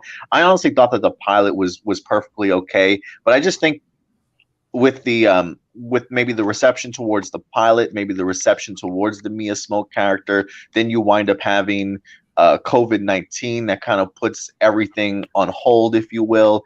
I just think it kind of put the show in limbo and where they just didn't really know where to go with it or even kind of push it forward. You know, you got Stephen Amell leaving, then you got Melissa Benoist wanting to depart, and now they want to go ahead and cancel and the Black Lightning series and stuff. I just think maybe after COVID and just the direction that it seems as though the CW wants to go, it definitely started feeling like while we had intentions of making her a pivotal point in the Arrowverse, that things just lined up the way that they did. And now it's like, you know what, maybe we should just start moving on to other things. Clearly this Arrowverse and this Berlanti verse is kind of falling by the wayside a little bit. Mark Guggenheim's off writing scripts for movies. Berlanti wants to go and produce other stuff, right? So it feels as though CW is either taking back these characters or really, you know, putting them into different positions going forward. So like for me, I hope we don't see the last of her. You know, I would still like to see Mia Smoke around somehow, even if they want to maybe not make her the focal point of this Arrowverse or CW verse. You know, I wouldn't mind seeing her being brought on board to like Legends of Tomorrow. Like I think her teaming up with another former Black Canary or White Canary now and Sarah, I think would be really good for that character. I don't know storyline wise how you fit that into what we just saw from the pilot last time to Legends of Tomorrow. I mean, that's what they got the writers for. I don't want to be that person to figure that out, but I still think they can utilize them and still push forward with this universe, just not necessarily making her a pivotal role. But you know, I wouldn't be surprised if we don't see her anymore, though. I am much under the impression that they do want to push forward to something else. This kind of cute. Oh, go ahead. Oh, I was just gonna say, I don't think just because the show's not getting picked up, I don't think that means we're gonna like have this cliffhanger like dangling for the rest of the CW series. I'm like 90% sure they're going to be wrapping the story up in some way, shape, or form. If not this season, then next season on Legends of Tomorrow. Because I mean, when you have that time travel element and you have these actresses that I'm sure would love to still continue being part of the universe, yeah, I have no doubt we're going to see like at least some sort of closure in the form of a Legends episode. I'm sorry, they could just say that Oliver fixed everything. Yeah, that too. Oh, yeah, true. That's true. Yeah, you could say that. Or just with I was under the impression that maybe I was hoping that maybe at the end of the season of Legends, when Sarah disappeared, when she got abducted, I was so hoping she got pulled to the future. like there was something that they needed her help for, you know what I'm saying, that only she would know how to do, and they pulled her to the future, and then she was gonna be missing on Legends, and then but you would see her pop up on, you know what I'm saying, Green Arrow and the Canaries, and then soon go back to Legends, like, you know what I'm saying, mid-season or something like that. That's honestly what I was hoping for, and we know that's not going to happen now. I mean, I'm all for injecting some new life into the Legends squad, honestly. Like, if they ever wanted to bring back Black Siren, that I think that would be great if Katie Cassidy wanted to come on board. Mia Smoke, why not bring her on board also? Even if I do like the idea, Stuart, of the idea of maybe giving her like just a 2-part story in the Legends series where you wrap up her story, whatever the case may be. Maybe either of those characters can become prominent members of the Legends squad on the Wave Rider type of thing. I mean, I know that Kate McNamara clearly is in the stand, but who knows where their careers go sort of after this type of thing. I just think, if anything, just leave the door open at least for a possible return. But I don't think we should. Hopefully, we haven't seen the last of these characters, though. Regardless, with all the characters that we lost on Legends, right? Is Mia Smoke the perfect person in the future to take over as captain of the Wave Rider when you know what I'm saying, when the White Canary leaves? Possibility. That's why I'm saying I would love to see them bring in some fresh blood just to kind of see if they can keep this show going past these seasons and see who else they can establish as a leader. But I mean, I just feel I do feel like once somebody like a Sarah leaves, though, I wondered if that show meets its demise as well, similar to that of Arrow or Black Lightning sort of thing. I wonder if these big popular stars eventually get tired or want to move on to other projects. Does that mean their show is going to end, or are they going to have enough characters to keep pushing onward with the show? So I wish what they would do, if Sarah wants to leave the show, but we still have like enough actors that want to keep going, the easiest way, and I feel like there was enough setup in Black Lightning that they could totally do this, Outsiders TV show, end Legends of Tomorrow and start an Outsiders television show, mixing some characters from Legends, get the Canaries from Green Arrow and the Canaries, and then get a couple of the characters from Black Lightning.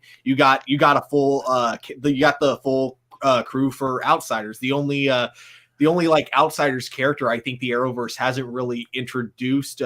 I mean, I guess they technically have now at this point is Batman. We haven't really seen Batman on the Arrowverse, but we know that he exists in that universe. So, I feel like if they really wanted to, they could totally have Batman assemble the Outsiders for sure. Maybe that's why the rumors of somebody being on somebody's set was there. Yeah, there you go.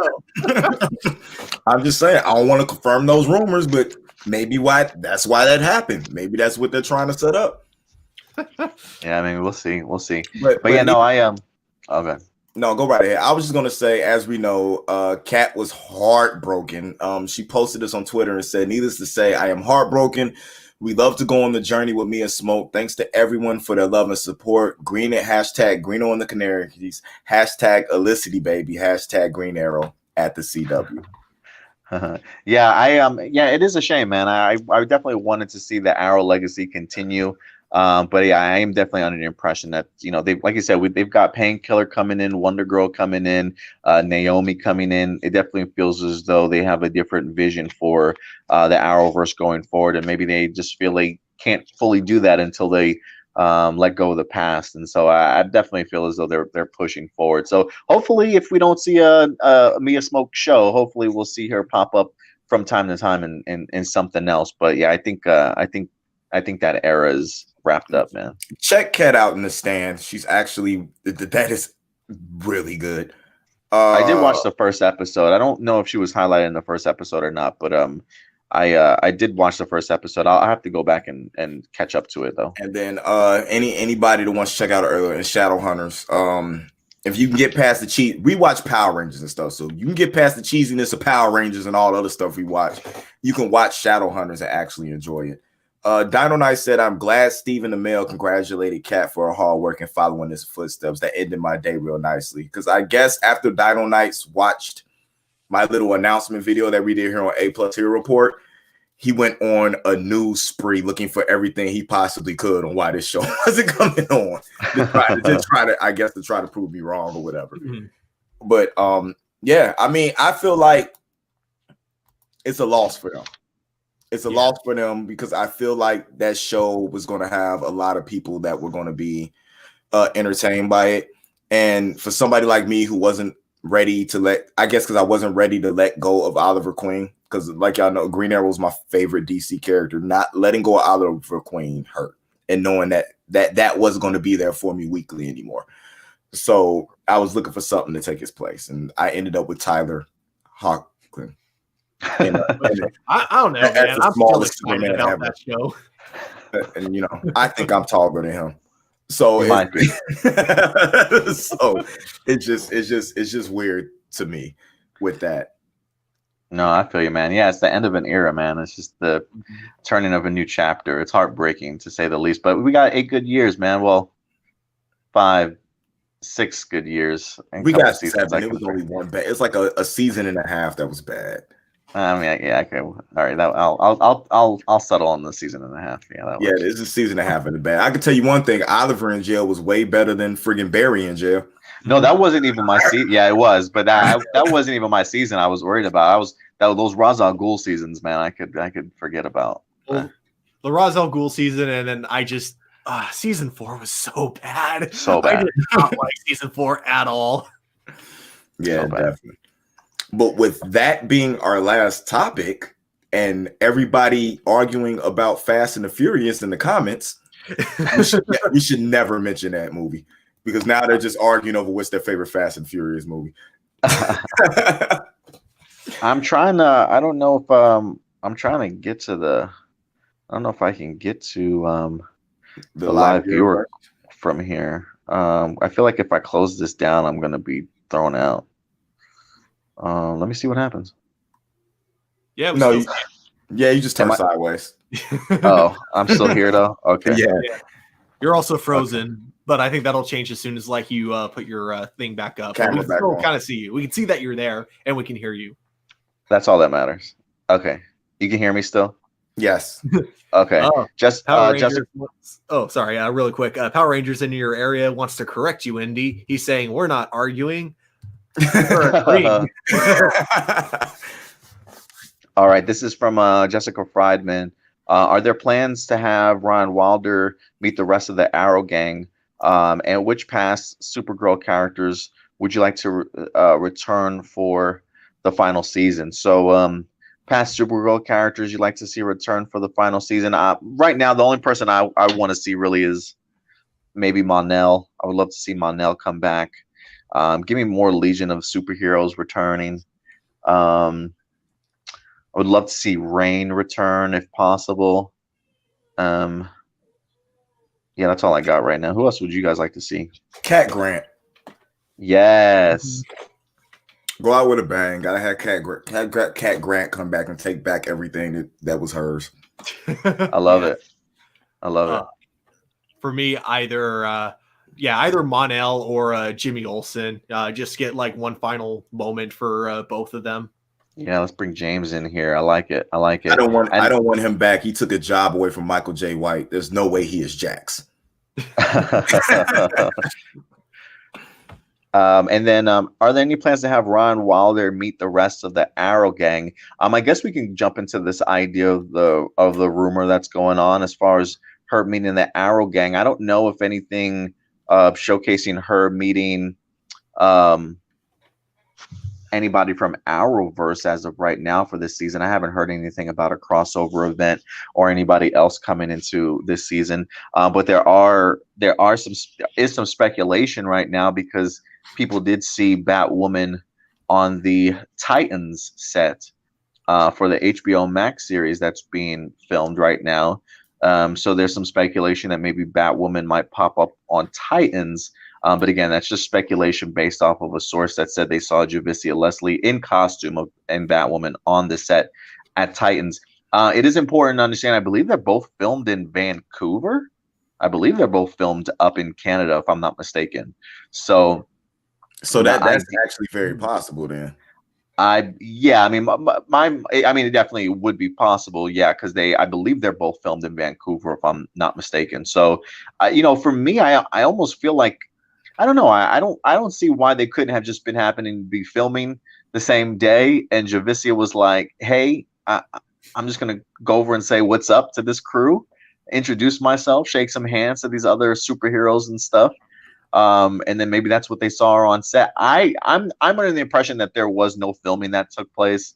I don't think it's going to be a crossover. I think it's just a case of, hey, look at me in my cool Batwoman suit. Hey, look at you in your cool suits also. Hey, it's like that Spider-Man meme where they just all point at each other. I think that's all they did on set. Yeah, it's just like introduce each other and point. Did she walk over there and go, "I'm Batman"? Probably. Like I want to see some photos. I want to see some photos of her and Nightwing together now. Like I just want to see them, her and maybe throw in a Robin. Why not? Let's get some of the Bat family together. Like I could get the idea of there being a potential crossover. Like it would fit to a certain extent because you do have Nightwing, you do have a Robin, right? You are getting into Red Hood. The idea of like a Bat family maybe being brought up sounds great. My only concern would just be, I believe from Crisis, we're still under the impression that there is a multiverse, that the Titans are on a completely different Earth. I just don't know what would connect these two to actually sort of bring them together. So that's why I'm a little bit skeptical as to how are you going to make this work? Could they make it work? Could there be some sort of weird interdimensional episode on Titans or something like that? Sure, there certainly could be. But I'm just saying from an outsider looking in, I just don't know how that happens or takes place. So I think that's probably why there's a little bit of a speculation, on my part. We are going intergalactic. Starfire is an alien. That too, yeah. That's true.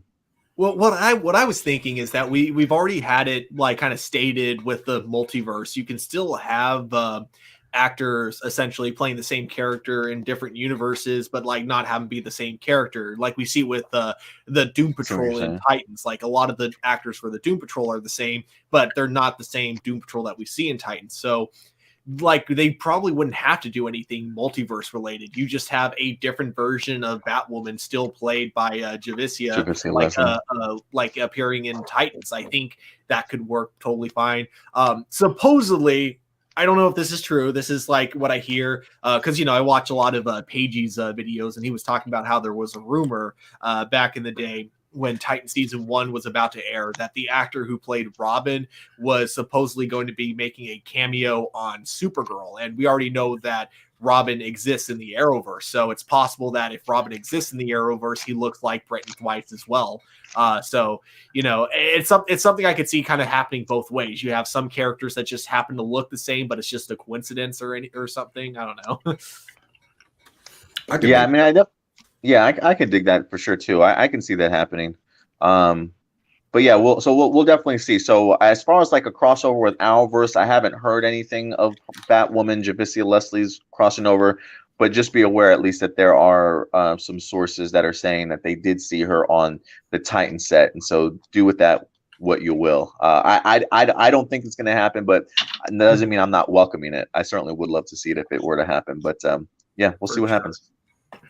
Definitely. Let me go ahead and pull up this. Hold on one second. This is the best thing ever. Just my face freezing on the screen. Yeah, it's amazing. Everybody who's watching this, make sure you screenshot each time he does this.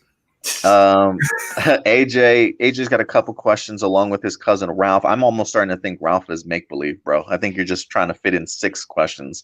I want to see Ralph's face one day, man. You gotta show me Ralph. So AJ says, would you guys like it if we got a prequel to Supergirl where we see the life of Kara and Alex before the show started, like how Kara found out about Catco and working as a barista before that, includes Kara's young life before she was sent to Earth? No, I don't want that. I don't want to see a young Sheldon. I feel like that's what I would be getting. No. I'm not signing up for a young Sheldon show. Do you guys want to see a show about the early life of Alex and Kara? No, I want Krypton back. I mean, yeah, if we're gonna get a prequel of anything Kryptonian, give me Krypton. I think personally that's what Supergirl should have started out as, like specifically her in high school. But you know, just because that's how it was in the comics. In the comics, she's always been like really young. I mean, hence the name Supergirl. No one calls her Supergirl because, you know, she's a girl. That's literally because she's not a woman yet. She's literally in high school in the earlier comics anyways. So yeah, personally, I think that's how the show should have started. But at the same time, since we got what we got, I don't think we really need a high school version of Supergirl. Yeah, so who knows? Maybe. So you want a Smallville too? Because you know this has been done too already. Oh, that's right. Because like that's not inaccurate. I wouldn't mind a like almost the exact same premise of Smallville, but with a you know, female superhero that actually, so kind of like, you know, Buffy the Vampire Slayer and Angel, like that dynamic there. Yeah, and definitely what Indy was saying too. Like, I mean, we did get ourselves a Supergirl on that show during that time period, you know. So it kind of was already explored. I mean, who knows? Maybe 5-10 years down the road, they decide, hey, we want to go ahead and reboot a Supergirl series, and maybe that's the route that they do take, or maybe a Supergirl movie. Who certainly knows? Give us the movie. It's time to stop the series. Like, yeah, I don't. The super people aren't done well on television. The relationship part, like. Lois and Clark was good because the show was mainly about their relationship. That's why it was so good. The whole superhero aspect of this person who's infinitely powerful and trying to find villains that can complicate them in any ways, those tend to get hard when their name isn't Lex Luthor. Mm-hmm. And that's what I look forward to about the Superman and Lois show, is that it seems more like it's going to be focusing on the actual like family and not just with Superman, you know, and his powers. So I actually love the idea of them having 2 kids now. All right. So AJ did send me a photo of Ralph, so I can confirm he is a real human. He is a real person. AJ just went on Facebook and just pulled down a random picture of a person. It could be, yeah. It could just be random. No, I mean he's got like text and stuff on it, so to point out who's who. So yeah, I do believe that that's Ralph. Okay.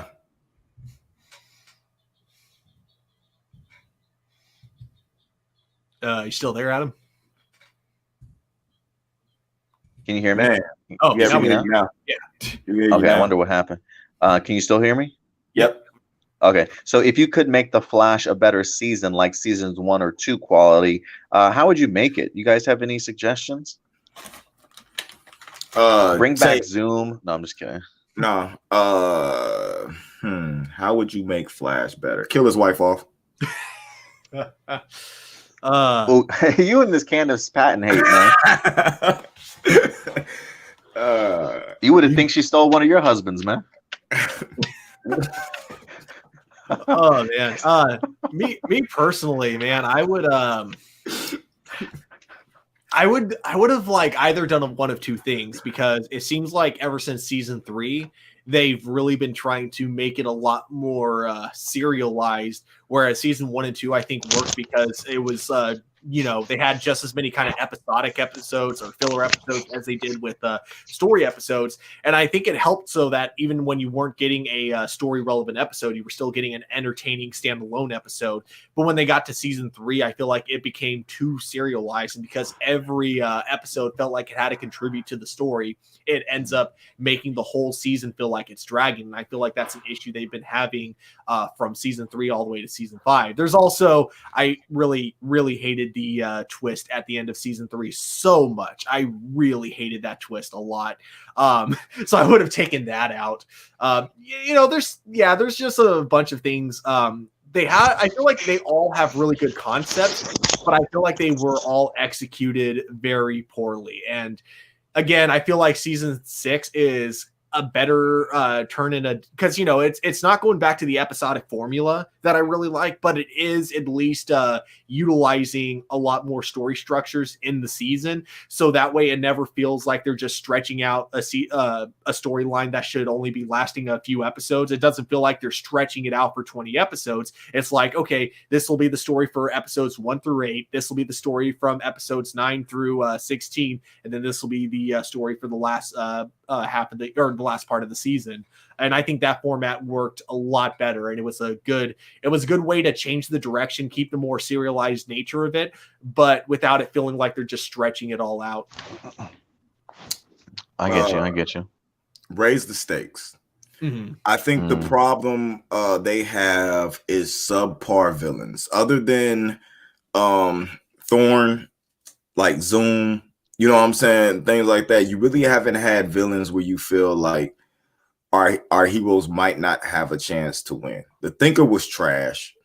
Like the way he lost was trash. You know what I'm saying? Like they just need that thing. Him, as strong as good as this show is with family aspect, somebody from his family has to die. Other than his mom, you know what I'm saying, over and over again. Like somebody has to go to raise the stakes because he's too good at saving the day. And the Flash, I remember the Flash I grew up reading was never this good. You know what I'm saying? Especially this early. And I think that's the issue, is that the stakes aren't high enough and he's too good at doing his job. If they scale that back a little bit, like they're doing now with making him have issues with his powers so that he can't just save the day, you know what I'm saying, and taking people from around him, depowering Vibe, you know what I'm saying, different stuff like that, because he had an all-star team compared to, you know what I'm saying, everybody else. There wasn't going to be a problem they couldn't solve. So with the stakes raised, with everything that's going on, it's going to be interesting in what, you know what I'm saying, what happened. The one thing I hated last season is the fact that I don't care who you are, you would have noticed after a week that wasn't your wife. The person that you have spent your entire life with. I'm just not going to believe that you felt like she just switched on you like that. You know what I'm saying? It didn't make any sense at all. And to know that your mother-in-law, or I don't even think, did they get married yet? Yeah, it should be your stepmother or whatever she is, couldn't feel that wasn't you from the jump. You know what I'm saying? Their writing just hasn't been consistent and stuff like that in a long time.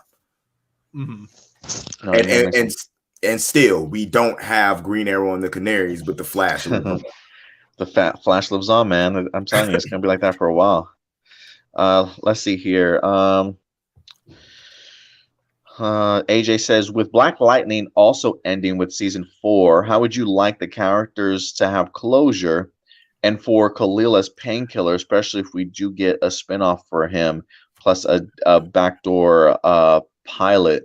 So yeah, if Black Lightning is with Black Lightning also ending with season 4, how would you like the characters to certainly have closure? That's a good question, man. Any takers on this one first? I just hope we get ourselves a Painkiller. Huh? What's the one daughter's name? The younger daughter's name? Jennifer? Kill her. I mean, it is her.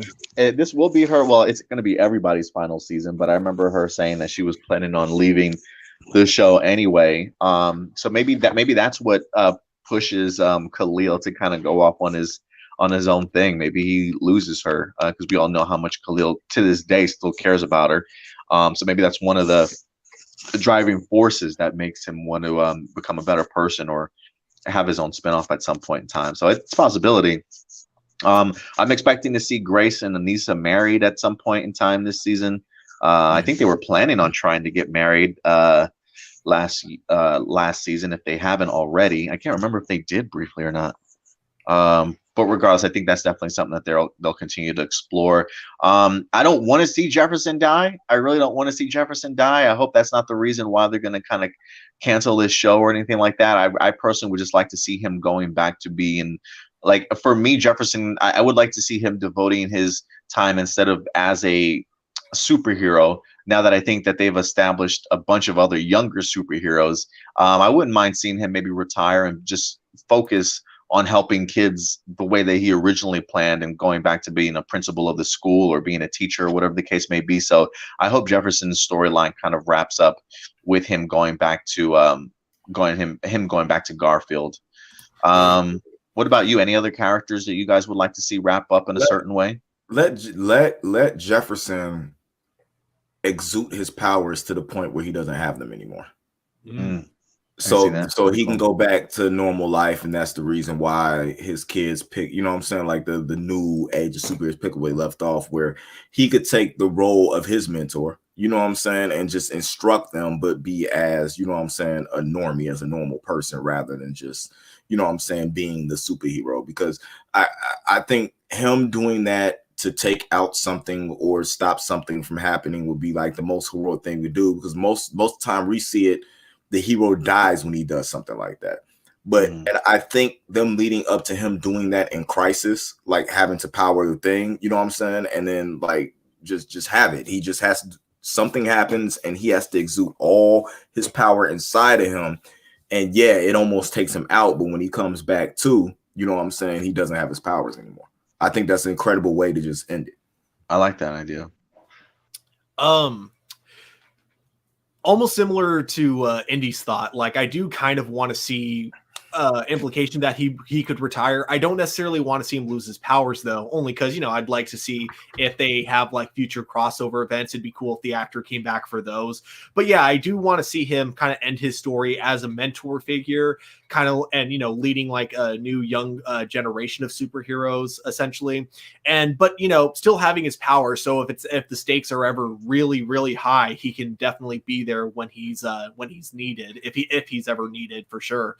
So yeah, I wouldn't want him losing his powers, but I would also really want to see him take his job back, being the principal again at the school, and yeah, just you know, serving his community like as a person instead of as like a superhero, and letting the kids do most of the work. I also really hope Grace Chow, with her character, we finally get like the Themyscira name drop, or just something to imply that she's an Amazon, especially now that we know there's a Wonder Girl TV show coming out soon. Also, not necessarily Black Lightning related, but Indy, I would not want you ever producing one of my scripts, because I feel like the moment I have a character that isn't well written and you're like, oh yeah, I don't like this character, I'd be like, oh, you want me to just write this character better? You'd be like, nope, kill him off. No, it's just it's not that. It's just certain. To me, she's not a bad written character. I just feel like her character would do more for the characters around her. Because she never learns her lesson, keeps doing the same thing over and over again, and never has any repercussions. I feel like Jennifer. I feel like she was supposed to die, because you keep touching the stove and stove's hot, you're going to get burned. It's like somebody's always saving her from a point, but then she's always pulling people into more trouble.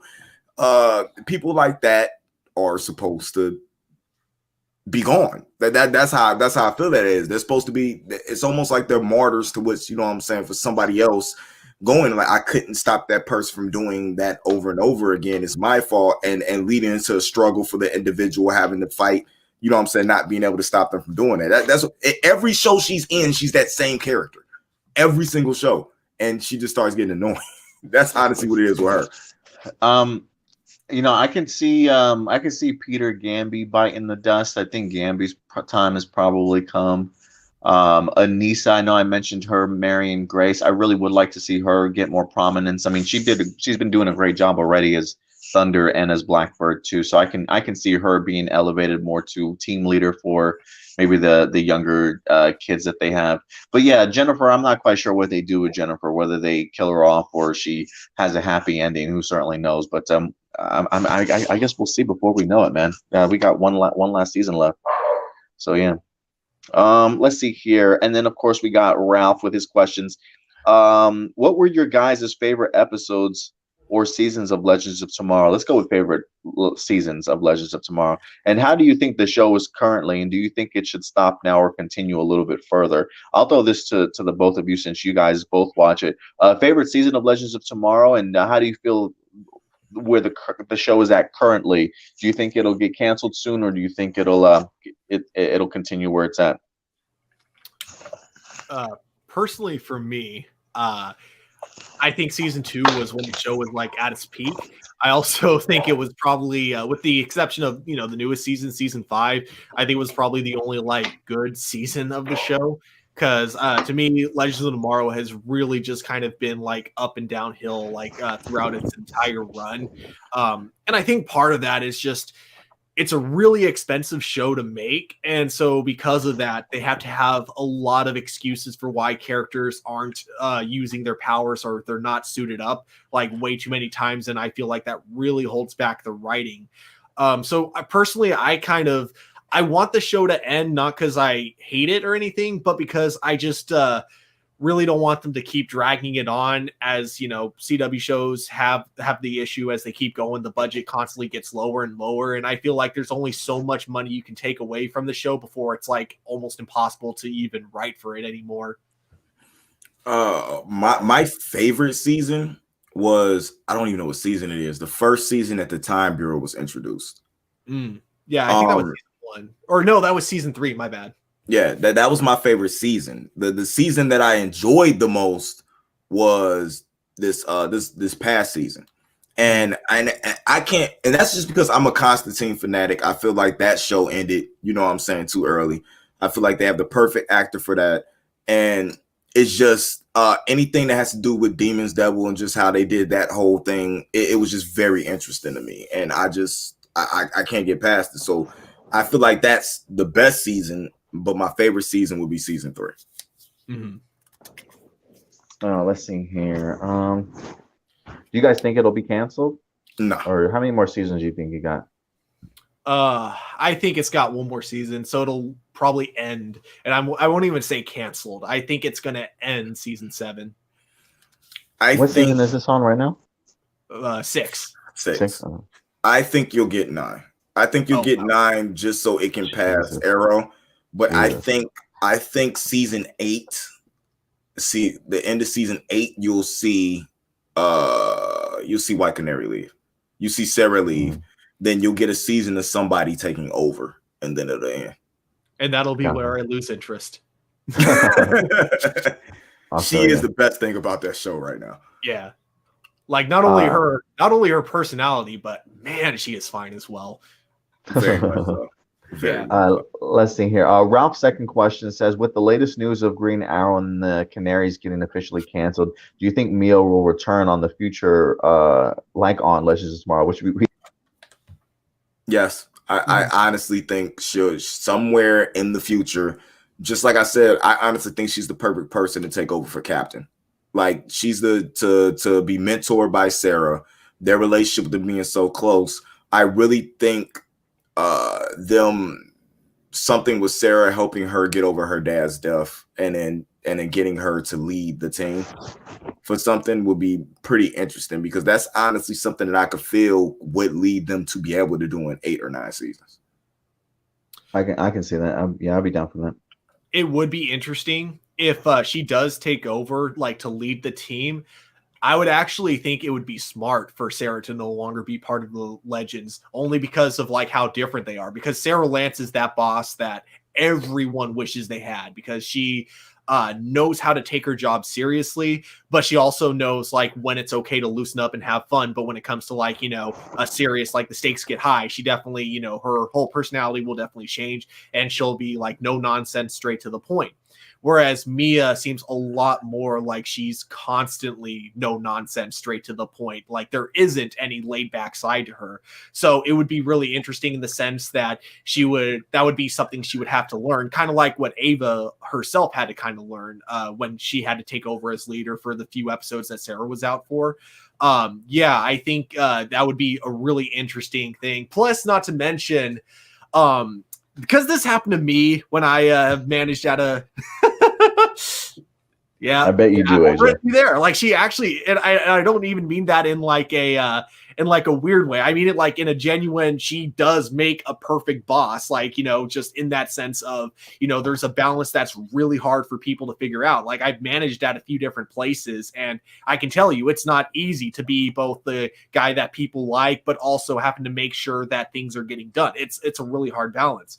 But I think also with Mia, because she's so young, if she took over as leader of the Legends of Tomorrow, you would also have like the other dynamic, which I've kind of had something like this with an employee I worked with back when I worked at Noah's Bagels. I'm sure she's not watching our show, so I can say this, but essentially, you know, it was someone who was like, you know, in their 50s, and, you know, I'm managing the store, like, and I'm in my 20s, and I could just tell she did not like the fact that I was like, you know, I had authority over her. Like, and I was never an asshole type of boss. I was never like that. I would never, like, you know, take advantage of my power, but no matter, even if it was something so small that I asked her to do, like, I couldn't ask her to do anything without getting attitude from doing so. So it would be like something I feel like you could get with Mia. She would be like really young, but she'd be leading a bunch of people way older than her. So you'd have a few people probably on the team being like, well, why should we listen to you? Yeah, it would definitely make for some compelling sort of pushback. So yeah, I do hope that it happens. We'll see. I don't know what the future holds for Kate McNamara in regards to The Stand, or what she's going to do after The Stand. But you know, if she ever does need an opportunity to come back or be on a television show, I definitely hope that she keeps the keeps the door open for that, because I do want to see it come back. So yeah, I do believe, like you guys, that we will see her in Legends at some particular point in time. So we'll see what happens there. Oh Lord.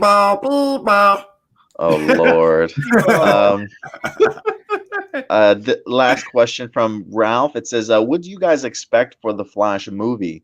Do you think fans who already watched the current long-running TV series will give Ezra Miller Flash series a chance? I still find it hilarious when Ezra's cameo in Crisis and Barry did not know he wasn't even called the Flash.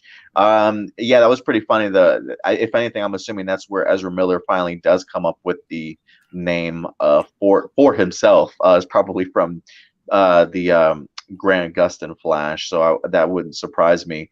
But yeah, what do you guys expect from the Flash movie, and do you think fans will accept Ezra Miller as their Flash that watch the TV series? I think for me, I think my answer is yes. I do think fans will eventually come around to accepting him. I think for me, at least, the smart thing that they did was kind of have Grant Gustin and Ezra Miller together on set and have that actual scene, because I do feel as though I think that was a great rub for Ezra Miller. I think seeing just how hilarious and how much of a great chemistry those two actually had, on screen together, I think maybe lightened up some Grant Gustin fans that maybe felt a certain way about Ezra Miller, and realizing like, hey, he can be funny. He can have those awkward moments like Grant. They kind of are the same person to a certain extent. So, yeah, I think Grant Gustin giving him that good old rub probably had some of his fans realizing, yeah, let's. I think they'd be a little bit more open about Ezra Miller. So, yeah, I do think that they will. What are you guys expecting from the Flash movie, though? I'm gonna let Indy go first on this one. There's no such thing as a Flash movie. There isn't a Flash movie coming out. You must be talking about the Batman movie that's getting ready to come out. The Batman movie featuring the Flash getting ready to come out. Flash. I was like, what? That must be the movie that you're talking about. No, I think the best thing that could happen to the Flash movie was that cameo. That cameo seemed to take a lot of the heat away from Ezra Miller, especially when Grant has done an incredible job playing Barry Allen. You know what I'm saying? Like playing the Flash coming up. And the fact that the way Grant played the Flash in the Justice League movie annoyed the other crap out of me. So, you mean Ezra, the way that Ezra played it? Yeah, the way that Ezra played it. It just annoyed me very, very badly. That suit looks like something out of Injustice video game. It never made me feel good about what was going on until that cameo. But now, to me, it doesn't even feel like a Flash movie because of everything else that they're doing with it. It's a Flashpoint movie, and we all know Flashpoint was all about Daddy Batman. You know what I'm saying? Regardless of what Barry Allen had to do to fix Flashpoint, that was all about the Batman that shot people, that killed his, that was the whole basis. So I'm looking forward to this next interpretation of a Batman movie. I mean, I agree with you on one thing that you said. I definitely do not like the Flash costume at all. So I look forward to the upgrade that we'll be getting in That's this right. movie. They are getting an upgrade. That's right. Yeah. Mm-hmm. But it's got to be breathable.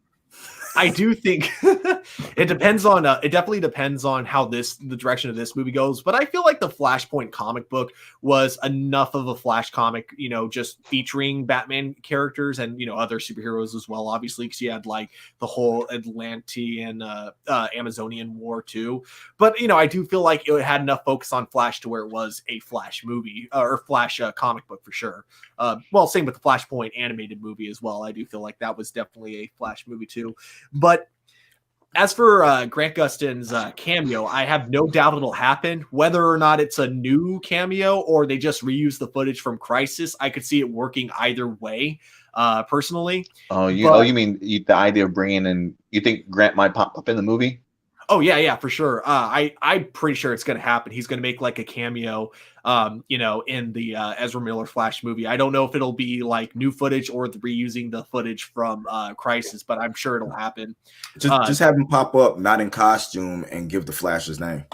That would be cool. No, too. I mean, I would be completely open to, them reusing that footage from the Flash. I feel like that's probably, that might be the route that they go. The only reason why did I say that is now that I look back at that episode, that particular scene was in a weird widescreen shot, very similar to like a theatrical release. If you go back and look at it, it didn't fit the format of a widescreen television. It definitely had like the bars at the top and at the bottom when you see it. So I am wondering if that would be just a perfect fit for them just to throw sort of right into the middle of their movie, sort of very seamless. So I wouldn't be surprised if we do see that particular moment maybe pop up in this Flash moment. But that's just me speculating. But I do hope that we see it. Yeah, that's partially why I think it's very possible that they'll just reuse the footage, and then when Ezra fades away, he'll fade into the Flashpoint like Paradox universe. And I also do think that damn, I lost my train of thought. I just had it. Damn it. Go. I'm sorry. Go ahead, Stuart. Yeah, so I was just gonna say, like, so when it comes to Ezra's Flash, though, I don't mind him as the Flash. He just doesn't feel like Barry Allen. He feels a lot more like Wally West, which isn't a bad thing.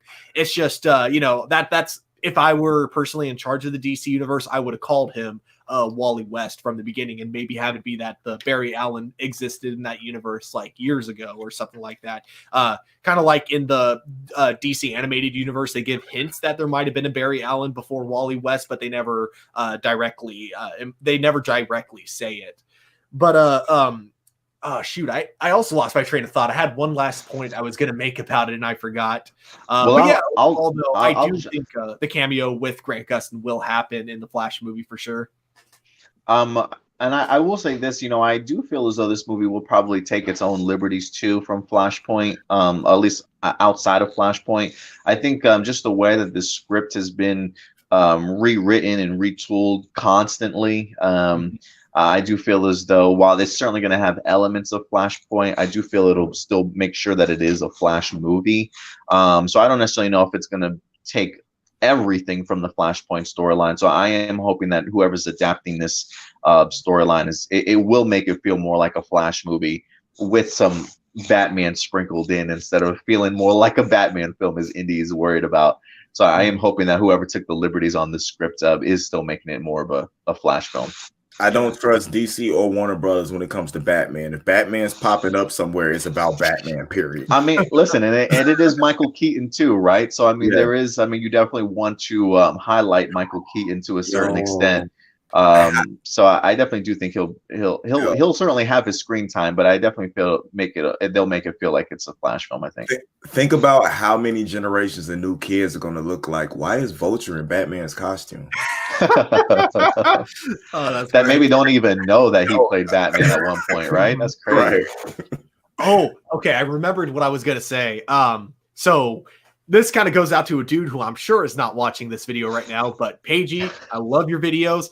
But no, this was a recent one he did where he was talking about Andy Muschietti, and he was trying to the thumbnail for his video was talking about like evidence that Grant Gustin and Tom Cavanaugh would be cameoing in the Flash movie, and he tries to say Andy Muschietti following both of them on Instagram probably means that they're both going to be in the Flash movie. Paigey, I love your videos. That does not mean jack shit. Yeah, man, he just likes their work, you know. Yeah, exactly.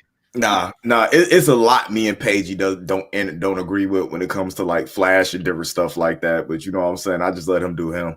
Oh yeah, exactly. Like I still love him, for sure. Yeah.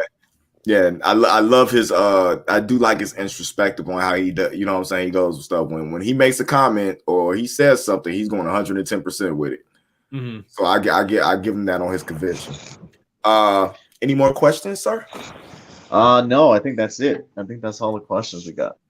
Awesome, because I have a comment I wanted to bring up, but I wanted to wait till we were done with the viewer questions before bringing it up. Where is it? Yeah, and I don't have any wrap-up abilities on my end, so whenever you guys want to wrap up from the comments, give me a heads up. All right. Oh, man, I cannot... Oh, here we go.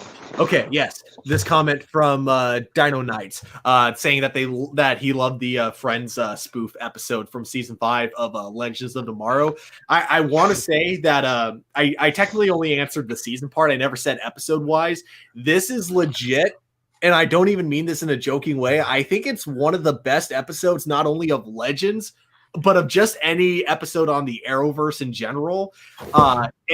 It's really good, man. It's a really good episode because, like, not only is there great comedy in it, there's just that really great metaphor at the end of like how, you know, media is great to use for escapism, but when you do it too much, it can be a dangerous thing. And the way they tell that message never feels forced. And it's just really great. I loved it. There was one part that actually got me kind of choked up in the episode because I thought it was legit so sweet between Constantine and Astra. It was just kind of amazing. So I highly recommend watching that episode of Legends of Tomorrow. Even if you've never seen any episodes prior, just watch this episode out of context. It's literally called the one where they're on TV. You know, I got to say, I've never watched that episode. But if you tell me Legends of Tomorrow did a Friends spinoff or a spoof, I'm just asking myself, why is this show still on air? If that's the bag that we're digging into to come up with ideas and concepts for a superhero television show. I mean, granted, Legends has become its own thing, right? Like they really have launched off to do their own thing. I get musical episodes, I get it, but now we're starting to do Friends spoofs, and like we're gonna do American Horror Story spoofs, like lost episode spoofs. Like what's happening here, guys? To me, I didn't think of it as like a Friends spoof. I thought of it as like a Clicked or what was the movie where the mom and the dad got sucked into the cable satellite thing? Yeah, like that, and they had to try to get out. You know what I'm saying? It was closer to that to me than just a straight up Friends spoof. But that was the best part of that episode was that because you could tell they were either fans of the show or fans of the jokes that came from the show, talking about the show. They did it full on legit, and that is a very good episode of Legends. But man, it's not the best episode in the Arrowverse. I don't know. I think it hit me harder than most people. I love that episode. It's just like so great. Just again, I do think because a lot of shows when they have their message, usually the writing is based around the message, but here it feels like they were trying to tell a good story first, and the message from this really good story just came naturally at the very end. Yeah, I feel like this is an equivalent of the Power Rangers musical episode where I personally thought it was like the best episode of the era. And Stuart feels this is the best episode of Legends. And so I get the idea of a certain episode hitting you a certain way and making you feel a certain type of way that people probably aren't going to agree with this, Stuart. So I get the feeling, man. I get what you're saying. I get it. I'm not knocking her for that, but I do believe with shows on the air like Black Lightning and Stargirl, have just had better, especially Black Lightning, have had like some of the best episodes ever. You know what I'm saying, in the Arrowverse. Speaking on social commentary and stuff of what's going on today, and Stargirl, some of them episodes were just amazing. Yeah, from beginning to end. But I get you, because I really enjoyed that episode. I thought it was funny, especially when they got to that part and just the way they played it. Because I could see Jennifer Aniston sitting there like, these mother. Can I sue? Because nope. Legally it's a parody, so yeah, the one thing they didn't do was the we were on a break. If they would have hit that, it would have been perfect. you sup with Constantine, we were on a break. That's all they had to do. Oh, I clicked that on accident. That's my fault. Okay, no problem. That's my fault. I do agree. Yeah, that is a better name than Fury. Honestly, I do like Dino Knights, especially because of the costume design. Yeah, this is what I wanted to hit right quick. Are you guys excited for season 7 of The Flash? Right now, I'm not, because it's continuing from season 6, which I do not like post-crisis. But hold on, I don't know why he put this in 2 comments. Can Barry stop complaining about losing his speed? He's lost it tons of times since season 2. I mean, I haven't even really finished The Flash this past season, but I will say I am hoping that it is something that's just taken care of in 1 or 2 episodes and wrapped up, and then just moving on to the next thing. Like, I hope it's not like the whole half of season 7 wrapping up this. I hope it's done in like 1 or 2 episodes and that's it. Mm-hmm. I really feel like the problem with like Flash has the same issues as like what happens with the Superman. His rogues gallery isn't just strong enough to stop when his team is at full power. If this was just Flash by itself, it would not be an issue. But because he has all this incredible, talent around him, it makes them way overpowered when it comes to the enemies they go up against. So they have to find ways of depowering Barry or taking something from him in order to making him struggle in order to get the win. Same things happens with Superman. One of the reasons why we love Batman's rogues gallery is that anybody in his rogues gallery could kill him at any moment. He's just prepared not to die. That's all it is. And once they figure out how to do that with the Flash in the comics and on the TV screen, we won't have that issue anymore. Mm-hmm. Yeah, we'll see. Good points, though. Yeah, that's literally all I saw. Unless you have something else, Stuart, that you saw. Yeah, I got nothing on my end. Yeah, just I think I do agree for the most part. You don't have to power down our hero to make the stakes higher. You just got to make stronger villains so the stakes are higher. Yeah. All right. Hold on. I want to end this conversation on the Flash with this. A lot of people are calling it the Flag Show or We Are the Irish Show featuring the Flash. I can't go anything past. Okay. Oh, man, that's hilarious. All right. So, yeah, I think that about wraps it all up. Yeah, I think that'll wrap it up. Oh, well, there's one more by JB. What's that Batman comment? Oh, that'll be the last one.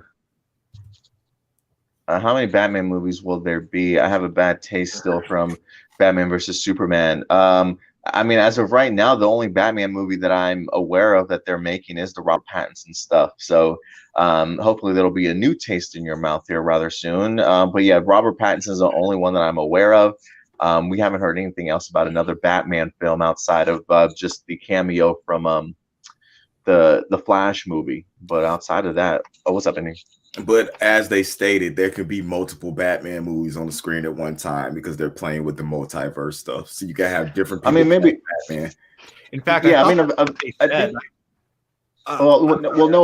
just to clarify, because people were running around with the idea saying that Michael Keaton, there was a report saying that Michael Keaton was going to be the new Batman for the DCEU. The writer of that New York Times article did come out and state that he wasn't referring to the idea of Michael Keaton having a singular story after Flashpoint. He was just saying that Michael Keaton will be playing Batman in the Flashpoint opposite of Robert Pattinson playing Batman in his own solo film. So they're not quite sure. The writer itself from New York Times is not quite sure as to what the future of Michael Keaton as the Batman holds. Just simply was stating that they will have at least 2 Batmans at one particular point in time. So I don't know what the future holds for Michael Keaton as a Batman yet, but the New York Times guy did debunk that. Well, that's because Warner Brothers is waiting to see what the impact is on him being Batman again, and if the impact is positive, there will be a Michael Keaton Batman. Oh yeah, definitely. I definitely agree with you there. But as far as anything confirmed, no, nothing's been confirmed. It's just kind of all speculation for more than one Batman. But yeah, it just depends on how Flashpoint does, and I'm sure they're waiting to see how Justice League does and all that good stuff. But yeah, so as of right now, the only Batman movie that I know of is the Robert Pattinson one, and Michael Keaton's appearance in Flashpoint. All right, I think other than that, though, I think that might be it, man. Yeah, I think we're good. Okay. All right, guys. Well, hey, Indy, I will have you do all the button pushing for wrapping up this stuff. But if anybody certainly wants to reach out to you, Stuart, on social media, where can they find you, sir? You guys can find me at TurboStew01. You guys can, oh, my bad, wrong can. There we go. You can find me at TurboStew01 on Twitter. But you guys can, of course, also find me here on APlus Hero Report and APlus More Phenomenal, where I do my Common Writer reviews. And I was planning on having it this weekend, but I still need to work on the script a little bit more. But I will eventually have the second part of my Q Ranger adaptation pitch on the website really soon. Awesome. And of course, Indy, if people want to reach out to you, where can they find you, sir? Right here, first and foremost, at APlus Hero Report on YouTube, where you get the news and reviews popping off. We do have all our shows coming back like very, very soon. I think we only got like a couple of days for stuff starts popping off. I'm so excited about this. But you can find me on social media at NerdMix Alpha everywhere and on all your streaming platforms. Just search Indie Uchiha. My final album drops this year. Ooh, very nice. Final album. He'll be back, guys. He'll be back. They all say that. But yeah, guys, definitely go ahead and check us out. If you want to follow us on social media, you can find us right here at APlus Opinions.